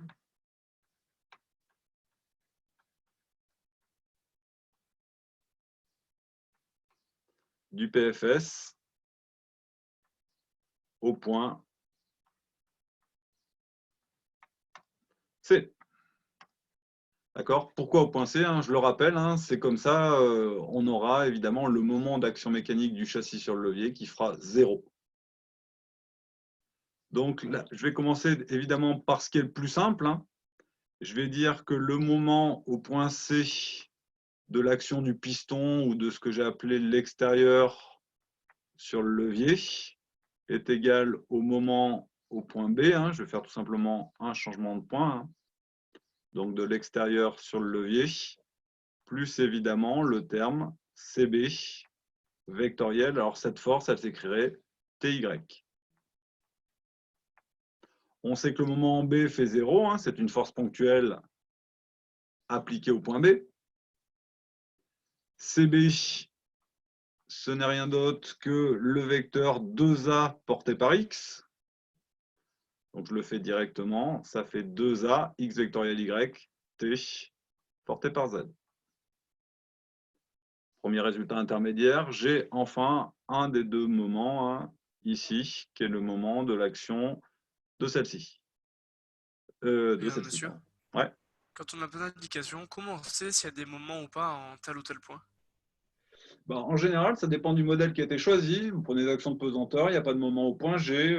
Lorsque c'est une force ponctuelle, je vous rappelle qu'à part les modèles de couple pur qui apparaissent quand j'ai, par exemple, le couple d'un rotor sur un stator, hein, la plupart du temps, les modèles que vous avez, ce sont des glisseurs, c'est-à-dire c'est des forces appliquées au point. Donc, la force étant appliquée au point, je considère en général que ce moment est nul, puisque c'est une force ponctuelle appliquée en un point, quoi. Monsieur, qu'est-ce que c'est TY? Alors, TY, c'est la force que va exercer, en fin de compte, l'utilisateur par l'intermédiaire du système de freinage hydraulique pour écarter les deux mâchoires. Ah oui, d'accord. J'ai pas vu Il la faut comprendre que cette mâchoire, elle est en pivot de centre C et qu'on va venir appuyer ici en B de façon à faire coller la garniture sur le tambour et créer ces deux actions mécaniques. Et ces deux actions mécaniques, évidemment, celle-ci, elle va nous faire le couple de freinage. OK? Donc, celui-ci, je m'en suis débarrassé puisque je me suis placé au point C. Celui-ci, je viens de le calculer. Il va falloir calculer la garniture sur le levier. Hein. Ça veut dire que celui-ci, on l'avait au point O. On va le ramener au point C. En disant évidemment de la même façon. Alors, je l'écris ici. Est-ce que je suis en noir? Non. Que le moment au point C, donc du tambour sur le levier, est égal au moment au point O, puisque c'est ce que je connais du tambour sur le levier, plus le terme CO, vectoriel, la résultante du tambour sur le levier ou sur la garniture, hein, c'est la même chose. Donc celui-ci, on l'avait calculé, hein, c'est évidemment le couple de frottement, hein, je ne le réécris pas avec cette expression-là, je le mettrai à la fin, porté par Z, plus le terme CO. Donc, qu'est-ce que c'est que CO? Bah, c'est petit a porté par X. Vectoriel, la résultante. Cette fois-ci, je l'écris. Hein, c'était la résultante qu'on avait réécrit juste au-dessus. Hein, dont je peux faire l'économie à la limite d'écrire la composante. Bon, ça revient même. Allez, moins 2P LR sinus alpha, facteur de Y plus Fx. D'accord? Je vais prendre une nouvelle page pour maintenant écrire la totalité de ce truc-là. C'est bon si vous êtes au point. J'y reviendrai sur celle-là, hein, mais bon. Je vais avoir besoin d'y revenir moi-même, hein, parce que... Donc, si maintenant je termine ce calcul, on voit bien qu'ici, il va y avoir du x vectoriel x qui va faire 0, et qu'évidemment, la seule chose qui va intervenir, c'est le x vectoriel y qui va me faire du z aussi. Donc, au total, je vais avoir CF plus... Alors, je regarde...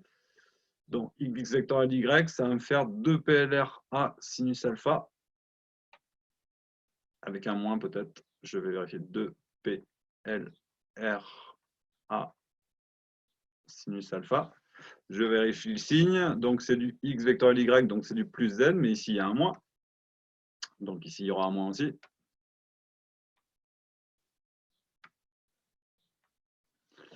Donc, tout ça, c'est la composante sur z. Hein. Alors, c'est bien homogène. Et si je reprends l'expression de CF qu'on avait trouvée, alors est-ce qu'on me le demande? Non, il faut garder CF. Donc, ceci, ça fait l'expression de ce terme-là, hein, donc du moment en C de l'action du tambour sur le levier. Je vous rappelle que levier et garniture, c'est la même chose. La garniture, c'est ce qui est collé sur le levier. Donc maintenant, je vais enfin pouvoir écrire l'équation de moment. Hein.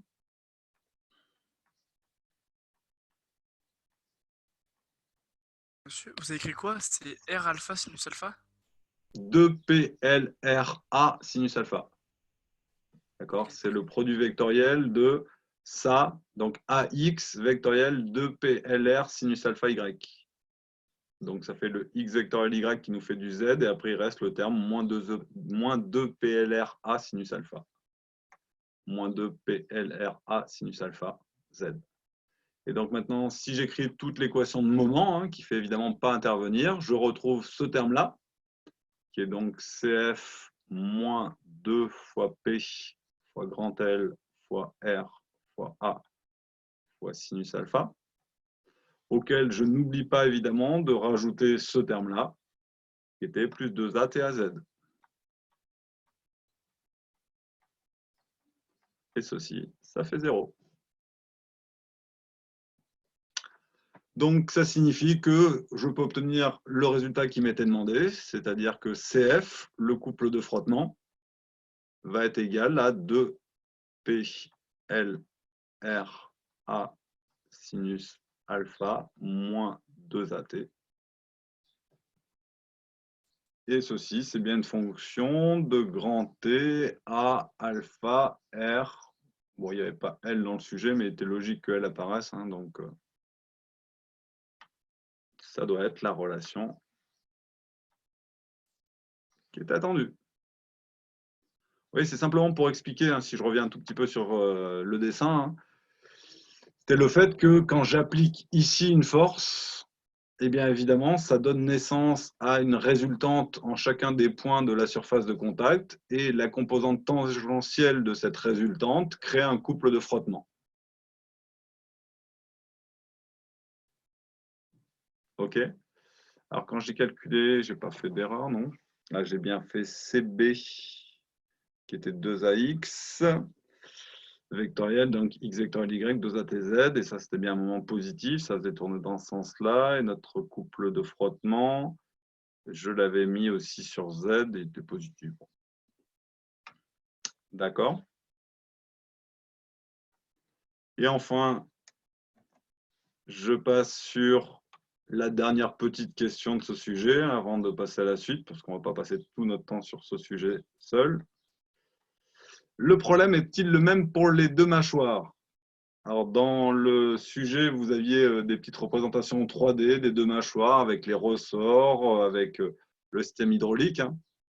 Et donc, si je reprends, alors ça va être un peu une horreur si je le fais comme ça. Alors, est-ce que vous y avez réfléchi? Est-ce que vous avez une petite idée à me proposer? Il y a peut-être le poids qui va jouer un rôle suivant l'orientation du truc. Très peu, très peu. Il faut quand même comprendre que dans ces histoires, les actions mécaniques sont très grandes par rapport au poids. Donc non, le poids n'est pas dans les idées. Autre proposition? Eh non, c'est pas pareil. Il y a quand même une petite différence. Alors, je repasse. Alors, attendez.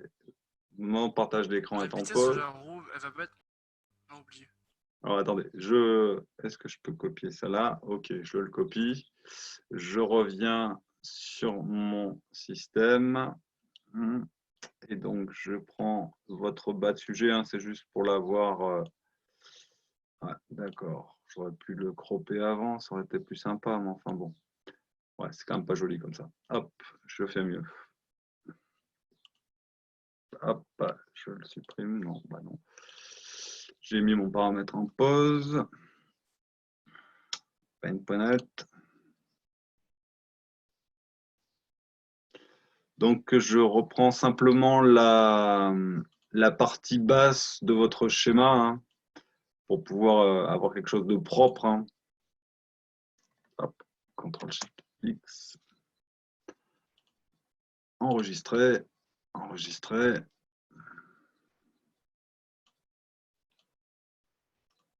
Je vais la renommer.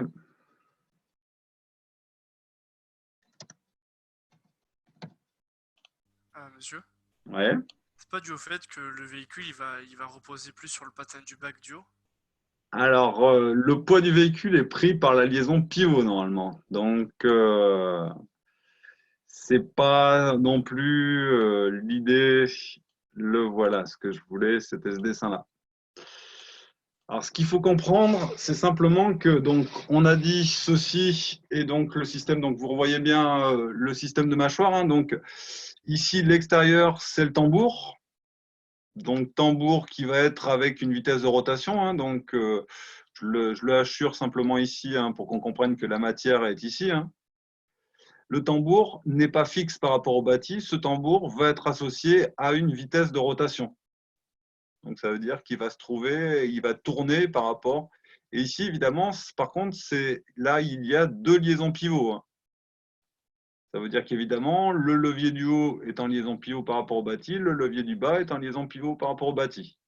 Et en général, c'est ce qu'on a dit avec T, vous avez un sous-système qui est souvent tout simplement un petit vérin hydraulique hein, que je vais représenter alors avec des liaisons pivot, même si ce n'est pas une grande idée. Hein. Vous avez grosso modo un système hydraulique qui vient ici pousser entre la mâchoire inférieure et la mâchoire supérieure. Donc, vous injectez ici de l'huile, ce qui va écarter les mâchoires. Et en général, vous avez ce qui était bien représenté entre, il n'est pas joli, mais vous comprenez bien l'idée, il y a un ressort qui les ramène. Alors, qu'est-ce qu'il faut comprendre et qui est quand même fondamental, surtout quand on a fait un petit peu de technologie, c'est que quand j'ai imposé un sens de rotation au tambour, on s'aperçoit que la mâchoire du haut, on pourrait dire qu'en termes de mécanique, elle est comprimée.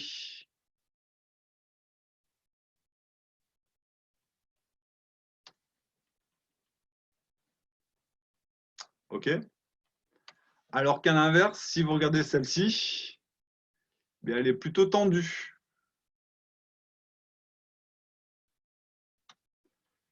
Et donc, qu'est-ce qui peut arriver? On le sent bien, hein, si le tambour tourne dans ce sens-là. Donc ça, c'est la vitesse de rotation du tambour par rapport au châssis. Je vous rappelle le châssis, la partie mobile. Qu'est-ce qui peut arriver à se passer? Ça fait beaucoup penser à un problème d'arc-boutement. C'est-à-dire que la vitesse relative du tambour par rapport à la mâchoire donne naissance à une composante tangentielle. Ici, pareil, mais dans le cas de la mâchoire comprimée, cette composante tangentielle a tendance à pousser la mâchoire dans ce sens-là. Et qu'est-ce qui se passe? En gros, si vous commencez à pousser, il y a une composante tangentielle qui naît, et cette composante tangentielle a tendance à pousser dans le même sens dans lequel ça allait déjà. Donc attention, il peut se passer un problème d'arc-boutement de la mâchoire comprimée contre le tambour, jamais de la mâchoire tendue. Et qu'est-ce que ça veut dire qu'il y a un arc-boutement? Ça veut dire que ça va créer un équilibre indépendant de la norme de la force. Donc, on risque d'avoir un gros problème, c'est qu'on risque d'avoir un blocage du système de freinage à cause de ce phénomène d'auto-blocage du système, quoi. Ça veut dire que la mâchoire comprimée, vous voyez bien, quand le tambour tourne comme ceci, il va y avoir des forces qui vont avoir tendance à la ramener dans ce sens-là, donc de la garder bloquée. Alors que celle-ci, quelque part, vu que la vitesse est toujours dans ce sens-là ici, eh bien, si vous arrêtez de serrer ici par l'intérieur du système hydraulique, elle va naturellement se sortir du contact. Alors que celle-ci, la vitesse relative a tendance à l'amener dans le sens où elle a de plus en plus de contact. Donc voilà le problème, c'est qu'ici, il peut y avoir un phénomène qu'on a un petit peu déjà discuté, qu'on appelle l'arc-boutement. Et c'est d'ailleurs le problème principal des freins à tambour. C'est-à-dire que les freins à tambour pouvaient avoir la mauvaise idée sur leur mâchoire comprimée de s'arc-bouter. C'est-à-dire que vous freiniez, en freinant un tout petit peu plus, à un moment, ça bloquait, vous avez beau lâcher le frein, ça reste bloqué. Donc, quand c'est sur une moto à l'avant, c'est fini, quoi. Et malheureusement, voilà pourquoi ces systèmes ont eu pendant beaucoup de temps une mauvaise presse à cause du phénomène de blocage qui n'existe pas du tout avec les freins à disque, à cause du fait que si vous regardez localement, les composantes tangentielles ont tendance à ramener la mâchoire du haut, qui est la mâchoire comprimée, vers la zone de contact. Et ceci est quelque chose évidemment de dangereux. L'arc-boutement du frein, ça veut dire que vous ne pouvez plus desserrer votre frein. Vous avez beau ici Alors vous pouvez espérer que les ressorts le ramènent, mais ce n'est même pas évident, puisque si les composantes tangentielles sont trop grandes, elles vont l'emporter même sur le ressort. Et avec un frein à disque? Et non, pas de problème. Pas de problème avec un frein à disque parce que vous avez l'orthogonalité. Vous voyez bien que le disque, par sa géométrie, fait qu'on appuie orthogonalement au déplacement.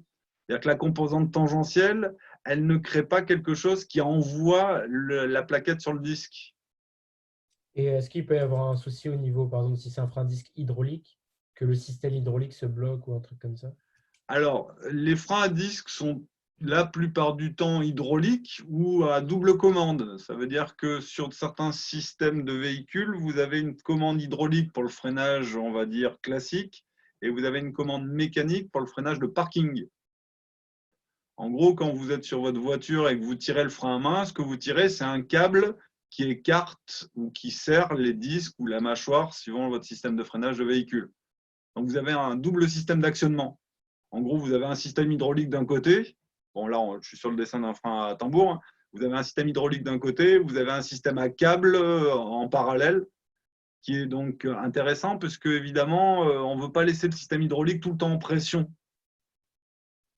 Mais moi, je pensais plutôt à un blocage involontaire pendant un freinage fort, comme l'arc-boutement, quoi, mais différent. Ouais. Alors, avec un frein à disque? Oui. C'est-à-dire en moto, si on a un frein à disque à l'avant. Le disque par lui-même n'est pas sujet au phénomène d'arc-boutement. Comme je l'ai dit, si je peux… Oui, ça j'ai capté, mais Ouais. du coup, le système, il ne peut pas se bloquer, système hydraulique. Alors, le système hydraulique pourrait-il se bloquer? Globalement, non. Si vous regardez, grosso modo, ce n'est pas si compliqué que ça. Ce que vous faites, vous, ça veut dire que là, j'ai représenté un petit vérin qui appuie entre les deux mâchoires du système. si je reprends mon stylo rouge, hein, ce que vous avez, vous, c'est simplement que vous avez une liaison avec un autre vérin qui est là, celui que vous actionnez vous. Hein. Donc là, vous avez un pivot par rapport au bâti, et par l'intermédiaire en général d'un levier et du répartiteur de freinage, hein, vous-même, vous appliquez évidemment votre force. Alors attendez, je vais faire un truc ici possible et mobile, voilà comme ça. Et donc là, vous avez votre pédale. Donc vous, par l'intermédiaire de votre pied, vous exercez une action mécanique ici sur ce système. Ça appuie là, ça fait monter la pression du liquide qui elle-même fait monter la composante T. Et en montant la composante T, elle crée CF. Alors, a priori, il n'y a pas de raison qu'il y ait de blocage. Ce qu'il peut y avoir, c'est des fuites. C'est le grand classique des films d'espionnage. Hein. Vous faites un petit trou dans la durite, c'est-à-dire le tuyau qui relie la commande avec l'actionneur du frein. Et évidemment, au fur et à mesure, étant donné qu'il y a un système… Parce qu'évidemment, quand la garniture s'use, ça veut dire qu'évidemment, on doit avoir de plus en plus de fluide présent dans le circuit. Donc, ça veut dire qu'il y a un système qui permet d'injecter, on va dire, du fluide de façon à ce que vous ayez toujours à peu près la même course, quelle que soit l'usure du système de freinage. OK ? Vous voyez bien hein, que grosso modo, si la garniture est neuve, il a peut-être besoin de se déplacer de plus ou moins 1 mm autour de cette position, et quand elle est usée, il va faire aussi plus ou moins 1 mm, mais autour d'une position plus haute. Donc ceci est fait tout simplement par l'intermédiaire d'un vase d'expansion hein, qui va venir ici injecter le fluide nécessaire s'il n'y en a pas assez. Et normalement, le fait de relâcher ici la pression se relâche dans tout le circuit et les ressorts font leur boulot, ils ramènent les deux mâchoires. S'il n'y a pas d'arc-boutement dans le cas d'un frein à tambour, vous revenez en position initiale. Mais l'hydraulique ne peut pas vraiment se bloquer. Le problème de l'hydraulique, c'est qu'elle perde. Donc, par exemple, pour une moto, en mettant des freins à disque, on réduit grandement le risque de blocage.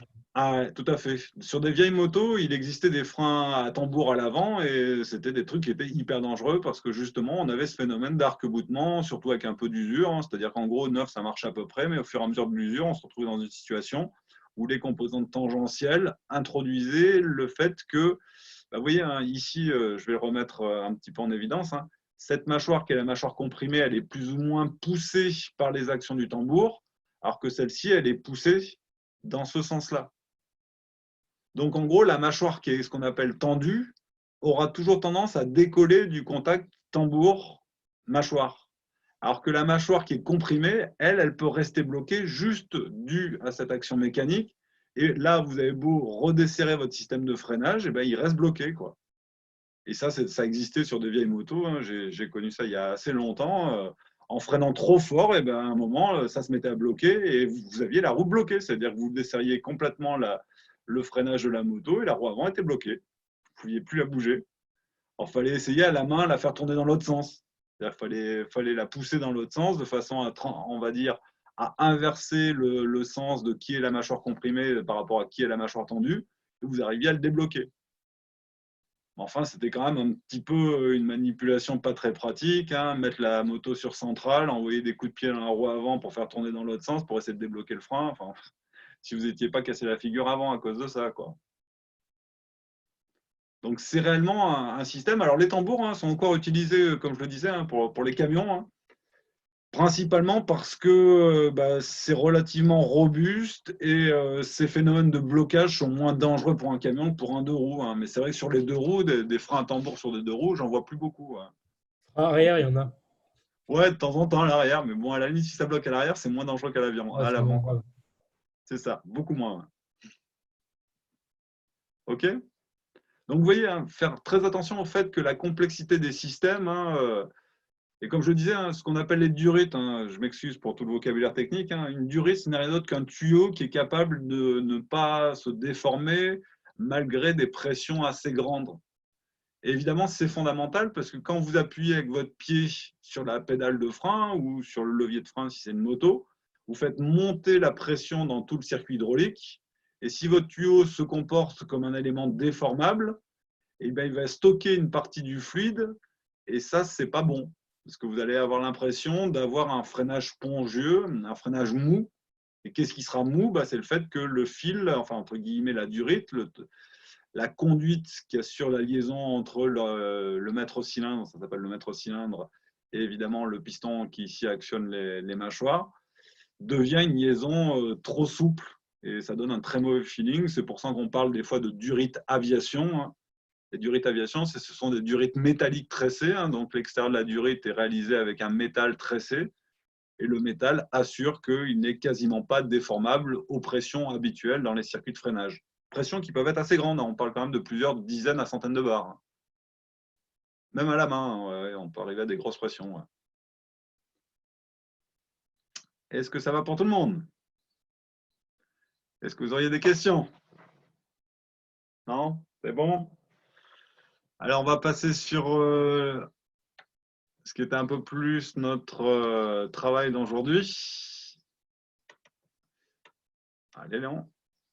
Alors, celui-là, vous l'avez cherché? Oui, mais moi j'ai eu un problème, c'est pour orienter les forces. Ah! Donc, c'est un problème qui ressemble beaucoup au problème que nous avons traité avec la paille dans un verre, hein.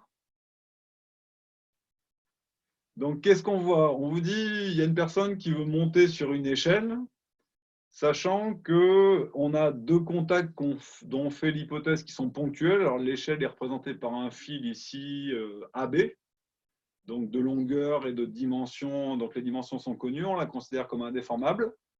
On vous dit qu'elle fait 5,1 mètres de long, hein, et elle fait un angle de 60 degrés avec l'horizontale. Donc, ça veut dire qu'ici, vous avez un angle de 60 degrés. OK. On vous dit qu'elle est en appui ponctuel parfait en A. Donc, comme je vais isoler l'échelle, ce qui va m'intéresser, c'est la normale du mur vers l'échelle. La normale du mur vers l'échelle, elle va être comme ceci. Donc, si j'appelle X la direction horizontale classiquement et Y la direction verticale, ça va me dire que cette normale, elle est collinaire à X. Et ça signifie que la force qui va m'intéresser, que je vais noter évidemment N, elle devrait être portée comme ceci. OK. Ce qu'on a ici, donc si on néglige le poids de l'échelle, eh ben, on trouve que ici, de la même façon, il y a le poids de l'homme qui essaye de monter sur l'échelle. OK. Et maintenant, on est en B, et je vais faire la même chose en B en disant, en B, je vais isoler l'échelle. Donc, ce qui m'intéresse, c'est la normale en B du sol vers l'échelle. Donc, elle est orientée du sol vers l'échelle. Donc, ça veut dire qu'elle sera dans cette direction-là. OK. Sauf que cette fois-ci, alors, de façon assez évidente, il faut qu'il y ait du frottement. Je vous rappelle que dans l'exercice de la paille, il y avait sans frottement, et il y avait le poids.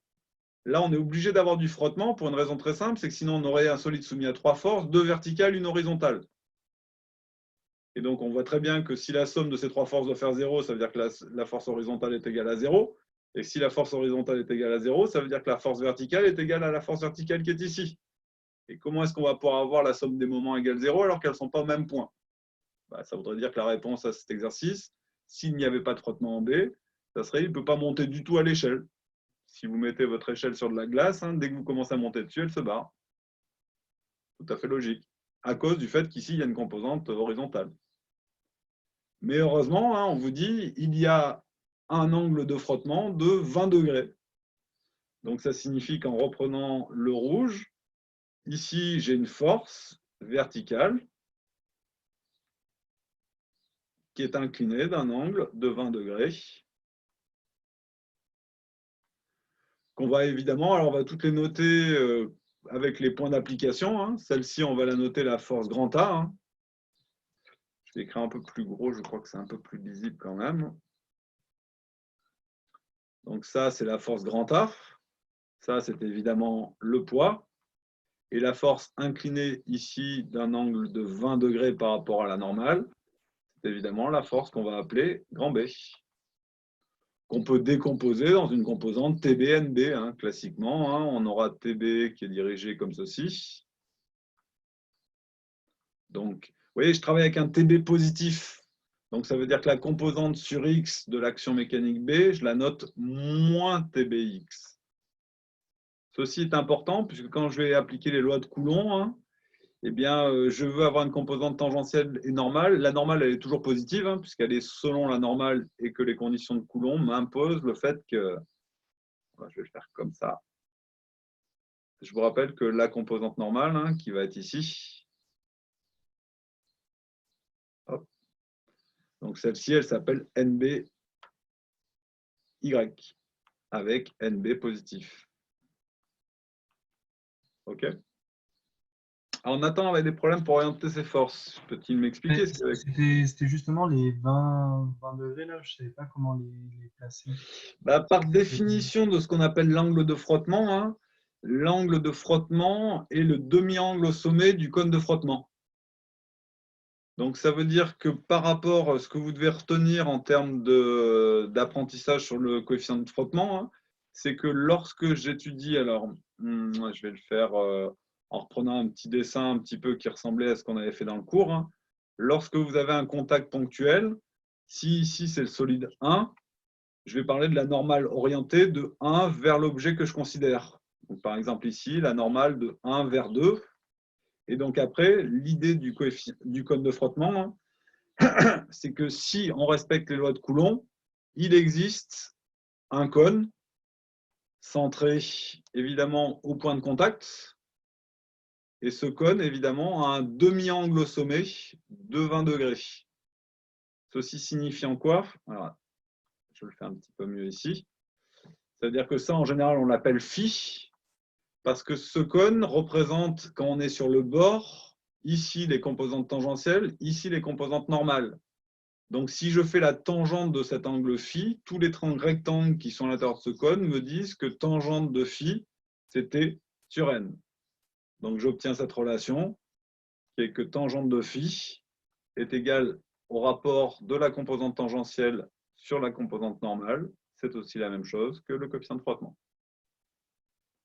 Sachant que ce cône de frottement, hein, je rappelle les deux interprétations, hein, soit on est dans le non-glissement, la force est à l'intérieur strict du cône de frottement, soit il y a glissement de 1 par rapport à 2, et dans ce cas-là, la force est sur le bord du cône de frottement. Jamais de force qui sort du cône de frottement. Les lois de Coulomb l'interdisent. OK? Et donc, voilà pourquoi ici, je place les 20 degrés entre la normale et la force B. Évidemment, la force B qui se décompose en moins de TBX plus NBY. Je pourrais l'appeler plus TBX, mais quand j'ai créé la loi de Coulomb, ça aurait une conséquence. J'en parlerai tout à l'heure. OK? Est-ce qu'il y a eu d'autres difficultés? Alors bon, maintenant qu'on a fait le dessin d'une certaine façon, eh bien évidemment, on isole l'échelle.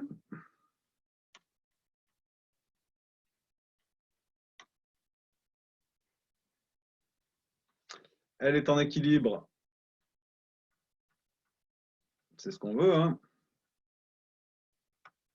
par rapport à un référentiel galiléen. Bon, on espère qu'il existe. Quel est le bilan des actions mécaniques extérieures?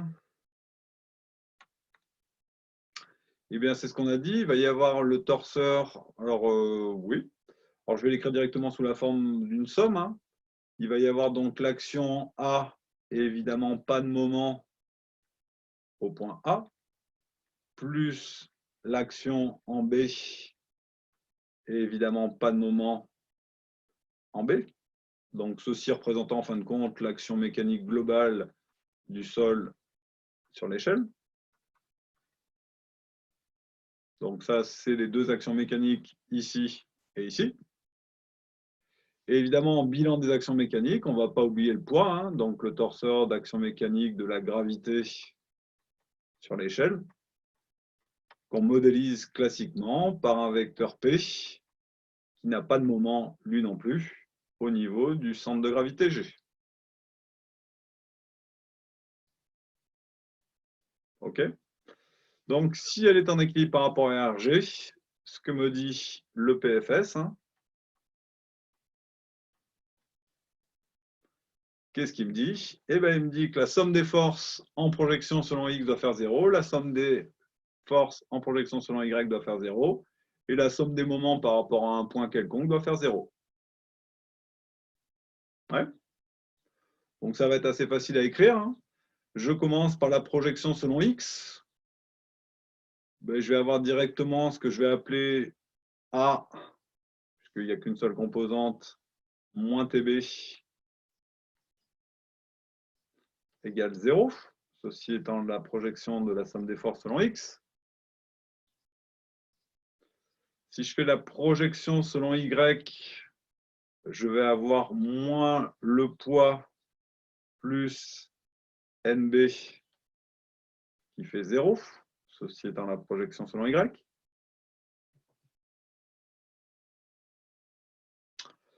La somme des moments, évidemment, je vais la prendre au point où il y a le plus d'inconnus statiques, hein, c'est au point B.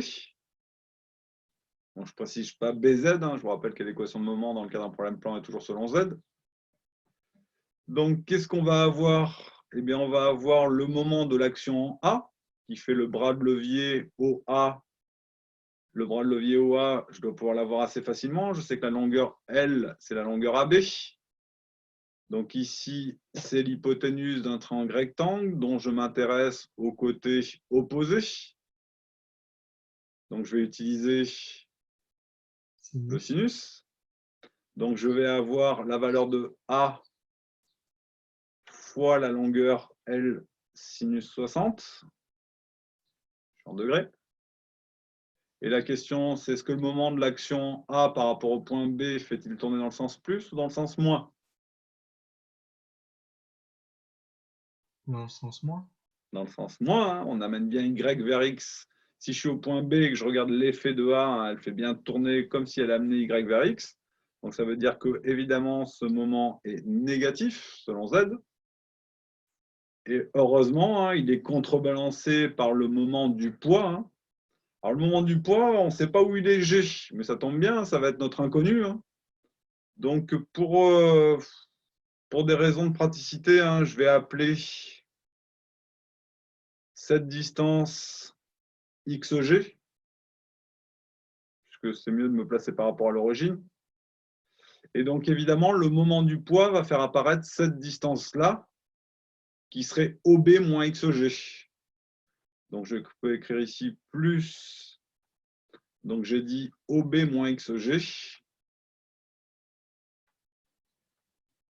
fois la force P égale 0. Voilà, c'est un moins. Pas très joli. Ah, XG là. En sachant que de la même façon, OB, on connaît encore L, hein, donc cette fois-ci, on peut aussi dire que dans le triangle rectangle, on a avec OB qui est égal à L cosinus 60 degrés. Donc, si je regarde ce système d'équations, qu'est-ce que je vois comme inconnu comme équation? Alors, j'ai trois équations. Inconnu, évidemment, je voudrais savoir jusqu'à où l'homme peut monter. Alors, vous voyez, faites attention, quand je fais le bilan, je vais aussi bien parler d'inconnu d'action mécanique que d'inconnu en termes de position de la force. C'est une inconnue aussi. Hein. Donc, évidemment, j'aimerais connaître XG. Je ne connais pas TB. Je ne connais pas NB. Et je ne connais pas la force A. Donc, si je fais un petit bilan, je m'aperçois qu'évidemment, j'ai un système de 4 inconnus à 3 équations. Donc, dans l'état, je ne peux pas résoudre. Sauf si je me place en noir, c'est plus joli, ce qu'on appelle à, et je vous en avais parlé en cours, à la limite du glissement. Qu'est-ce que c'est que la limite du glissement? Eh bien, c'est le cas limite où l'action B va être sur le bord du cône de frottement, où je vais considérer que je suis toujours en statique, c'est-à-dire que j'ai toujours ces trois équations qui sont vraies, et je vais considérer qu'il va commencer à glisser, mais il n'a pas encore commencé. Enfin, vous voyez, on est à la limite du glissement. Donc, j'applique le PFS plus les lois de Coulomb. Donc, à la limite du glissement, les lois de Coulomb me disent quoi? Me disent que la norme de la composante tangentielle est égal à f fois la composante normale. Alors évidemment, tout ça, ici, pour nous, c'est b. OK? Et c'est là où je vous avais dit, faites attention, si vous aviez écrit que ce terme-là s'écrivait TBX, eh bien, la loi de Coulomb aurait donné moins TB égale FNB. Vu que moi, je l'ai écrit moins TBX, ça veut dire que je travaille naturellement avec un TB qui est positif, et norme de TB devient égale à TB, puisque NB est positif. Et voici l'équation supplémentaire qui vient des lois de Coulomb, qui va me permettre de rendre carré mon système. Maintenant, j'ai un système 4-4. Je n'ai plus qu'à résoudre. Sachant que ce qui m'intéresse surtout, c'est XG. Ça va être vite fait, hein? Pourquoi? Alors, je vais assez vite. A, c'est la même chose que TB. Donc, ça veut dire que dans l'équation 3, je peux écrire ça sous la forme de moins F NB L sinus 60. Donc là, j'ai dit que A, c'était TB, que TB, c'était FNB. Et là, j'ai réécrit le premier terme.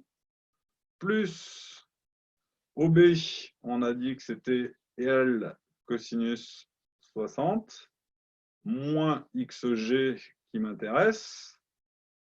Et qu'est-ce qu'on voit? On voit que P, c'est la même chose que NB. Et ceci, ça fait 0. Première remarque, évidemment, NB est différent de 0, c'est-à-dire que sinon, il n'y aurait pas de poids. Donc, on peut simplifier par NB. Le fait de simplifier par NB, ça veut dire que ce qu'on va trouver, c'est un arc-boutement, encore une fois. Et oui, ça ne dépend pas de la norme de la force. Vous voyez, si quelqu'un, vous avez une échelle un petit peu tendancieuse et que votre camarade, qui est évidemment plus léger que vous dit tu montes en premier parce que y a plus de chances que ça risque, hein, dites-lui non, tu peux y aller, ça ne dépend pas de la masse. Si ça glisse, ça glissera quelle que soit la masse. Si ça ne glisse pas, ça ne glissera pas quelle que soit la masse. C'est un équilibre indépendant de la norme de l'effort. Ceci vient de la simplification ici, et ça s'appelle un arc-boutement. Donc ça veut dire que si elle ne bouge pas, on peut monter. Alors oui, c'est-à-dire que là, la valeur qu'on va trouver, ça va être le XG limite. Ça veut dire qu'a priori, vous allez pouvoir monter jusqu'à ce XG. Si vous voulez aller un tout petit peu après, vous allez devoir sortir du cône de frottement. Là, elle va se mettre à bouger. D'accord. Mais ce ne dépend pas de la masse. Donc tous les arguments sur t'es plus lourd, t'es plus léger, tu montes en premier ou tu montes en dernier, ça ne marche pas. Et ça, c'est que pour la modélisation ou même dans le cas réel? C'est pour la modélisation puisqu'on a considéré que l'échelle est indéformable. Et évidemment, si l'échelle n'est plus indéformable, la présence de forces plus importantes va entraîner plus de déformation et donc on est obligé de revoir un peu notre modèle. Voilà. Ouais, Vous voyez, je ne porte pas les rapidement, c'est la même chose. Tout ce qu'on a fait dans le TD sur le freinage du camion, on a considéré que le camion, il freinait un petit peu comme un solide rigide. On a oublié le fait qu'il y avait des suspensions. Et on sait très bien que tous les véhicules ont des suspensions. Quelle est la difficulté de l'histoire? C'est que dans ce cas-là, la hauteur h du centre de gravité n'est plus une constante. H devient une fonction de la décélération. En gros, quand vous freinez, vous faites modifier la géométrie du camion et ça fait modifier la hauteur h du centre de gravité. Et dans ce cas-là, ça a une conséquence quand même très, très pénible, surtout au niveau mathématique, c'est que ça devient non linéaire. Et c'est pour ça qu'il faut bien comprendre ce qu'est un modèle, les réponses que donne un modèle, dans quel cadre ça s'applique. Et surtout que quand on remet en cause un modèle, on peut passer d'un truc qu'on arrivait à faire relativement facilement et on savait faire, à un truc qu'on saura vraiment plus faire. Ça veut dire que ça m'est arrivé avec des élèves de traiter ces histoires-là, on est obligé carrément de passer avec des résolutions numériques.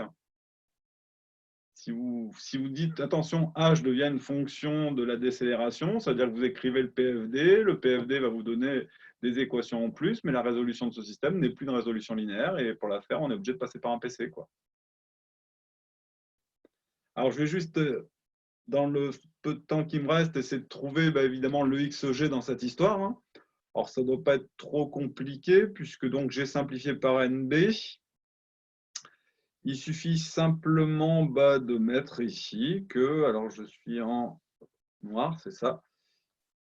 Donc, a priori, ici, si j'isole XG, hein, j'ai simplement à le faire passer de l'autre côté. Hein, ça vaut L cosinus 60 moins F fois L fois sinus de 60. Voici le résultat de XG. Hein, donc, ce que ça signifie, alors je vais le mettre ensuite. Hein. Donc, si la position, donc je vais le traduire maintenant, hein, donc si X est compris, alors en OB, on avait dit qu'OB c'était L cosinus 60. Donc, ça veut dire que si X, la position, alors ce XG, je vais le noter XG chapeau, ou XG max. Donc, si X appartient à l'intervalle, donc, alors je vais mettre ouvert évidemment ici, hein, XG max, et évidemment OB, L cosinus 60. Et là, je peux évidemment le mettre fermé. Il y a équilibre. Ouais. Donc, en gros, l'homme, il va pouvoir monter là, il va pouvoir monter, il va monter, il va monter, il va monter. Lorsqu'il arrive à XGM qui a été calculé ici, eh bien, ce que ça signifie, c'est qu'il est sur le bord du cône de frottement. C'est le cas limite. S'il progresse d'un millionième de millimètre en plus, eh ben, ça va basculer. D'accord? Et ce que vous voyez, hein, c'est que comme on avait la valeur de L, comme on avait la valeur de petit f, donc f, hein, je vous rappelle que ça serait égal, c'est le coefficient de frottement, à tangente de 20 degrés, qui était donné ici. Hein. Donc on connaît L, on connaît sinus 60, cosinus 60, hein, donc on peut faire l'application numérique. Hein. Et ceci monsieur, permet... Ouais. mais là, on était déjà à la limite du glissement. Alors, on s'est servi pour tout le calcul de l'hypothèse qu'on était en statique, donc à l'équilibre, et que je me plaçais à la limite du glissement. Ceci a permis de trouver une unique valeur, XGM, qui est la valeur pour laquelle on est sur le bord du cône de frottement, puisque j'ai écrit T égale Fn. Et donc, ce que ça signifie, c'est que maintenant, si la position de G, que j'ai appelée X ici, est dans l'intervalle, alors justement, c'était XG, hein, ça serait plus sympa. Si XG est dans l'intervalle de OB, XG maxi, eh bien, il y a équilibre, puisque nous sommes à l'intérieur du cône de frottement et que les équations d'équilibre sont vérifiées. Si vous passez à gauche de XGM, vous n'êtes plus sur le bord du cône de frottement. Il faut remettre quelque chose en cause. Est-ce que c'est le loi de Coulomb? Non. Les lois de Coulomb, elles vont vous dire ceci encore. Hein. Ce qui va être à remettre en cause, c'est le PFS qui sera plus vrai. Et si le PFS est plus vrai, c'est-à-dire que vous n'allez pas passer dans un PFS, vous allez passer à un PFD. Ça veut dire pour qu'il y ait une chance d'équilibre, il va y avoir besoin de mettre une certaine accélération au point G. Et mettre une accélération au point G, ça ne voudra rien dire d'autre que l'échelle bascule. Et vous avec. Ce que je ne vous souhaite pas, évidemment.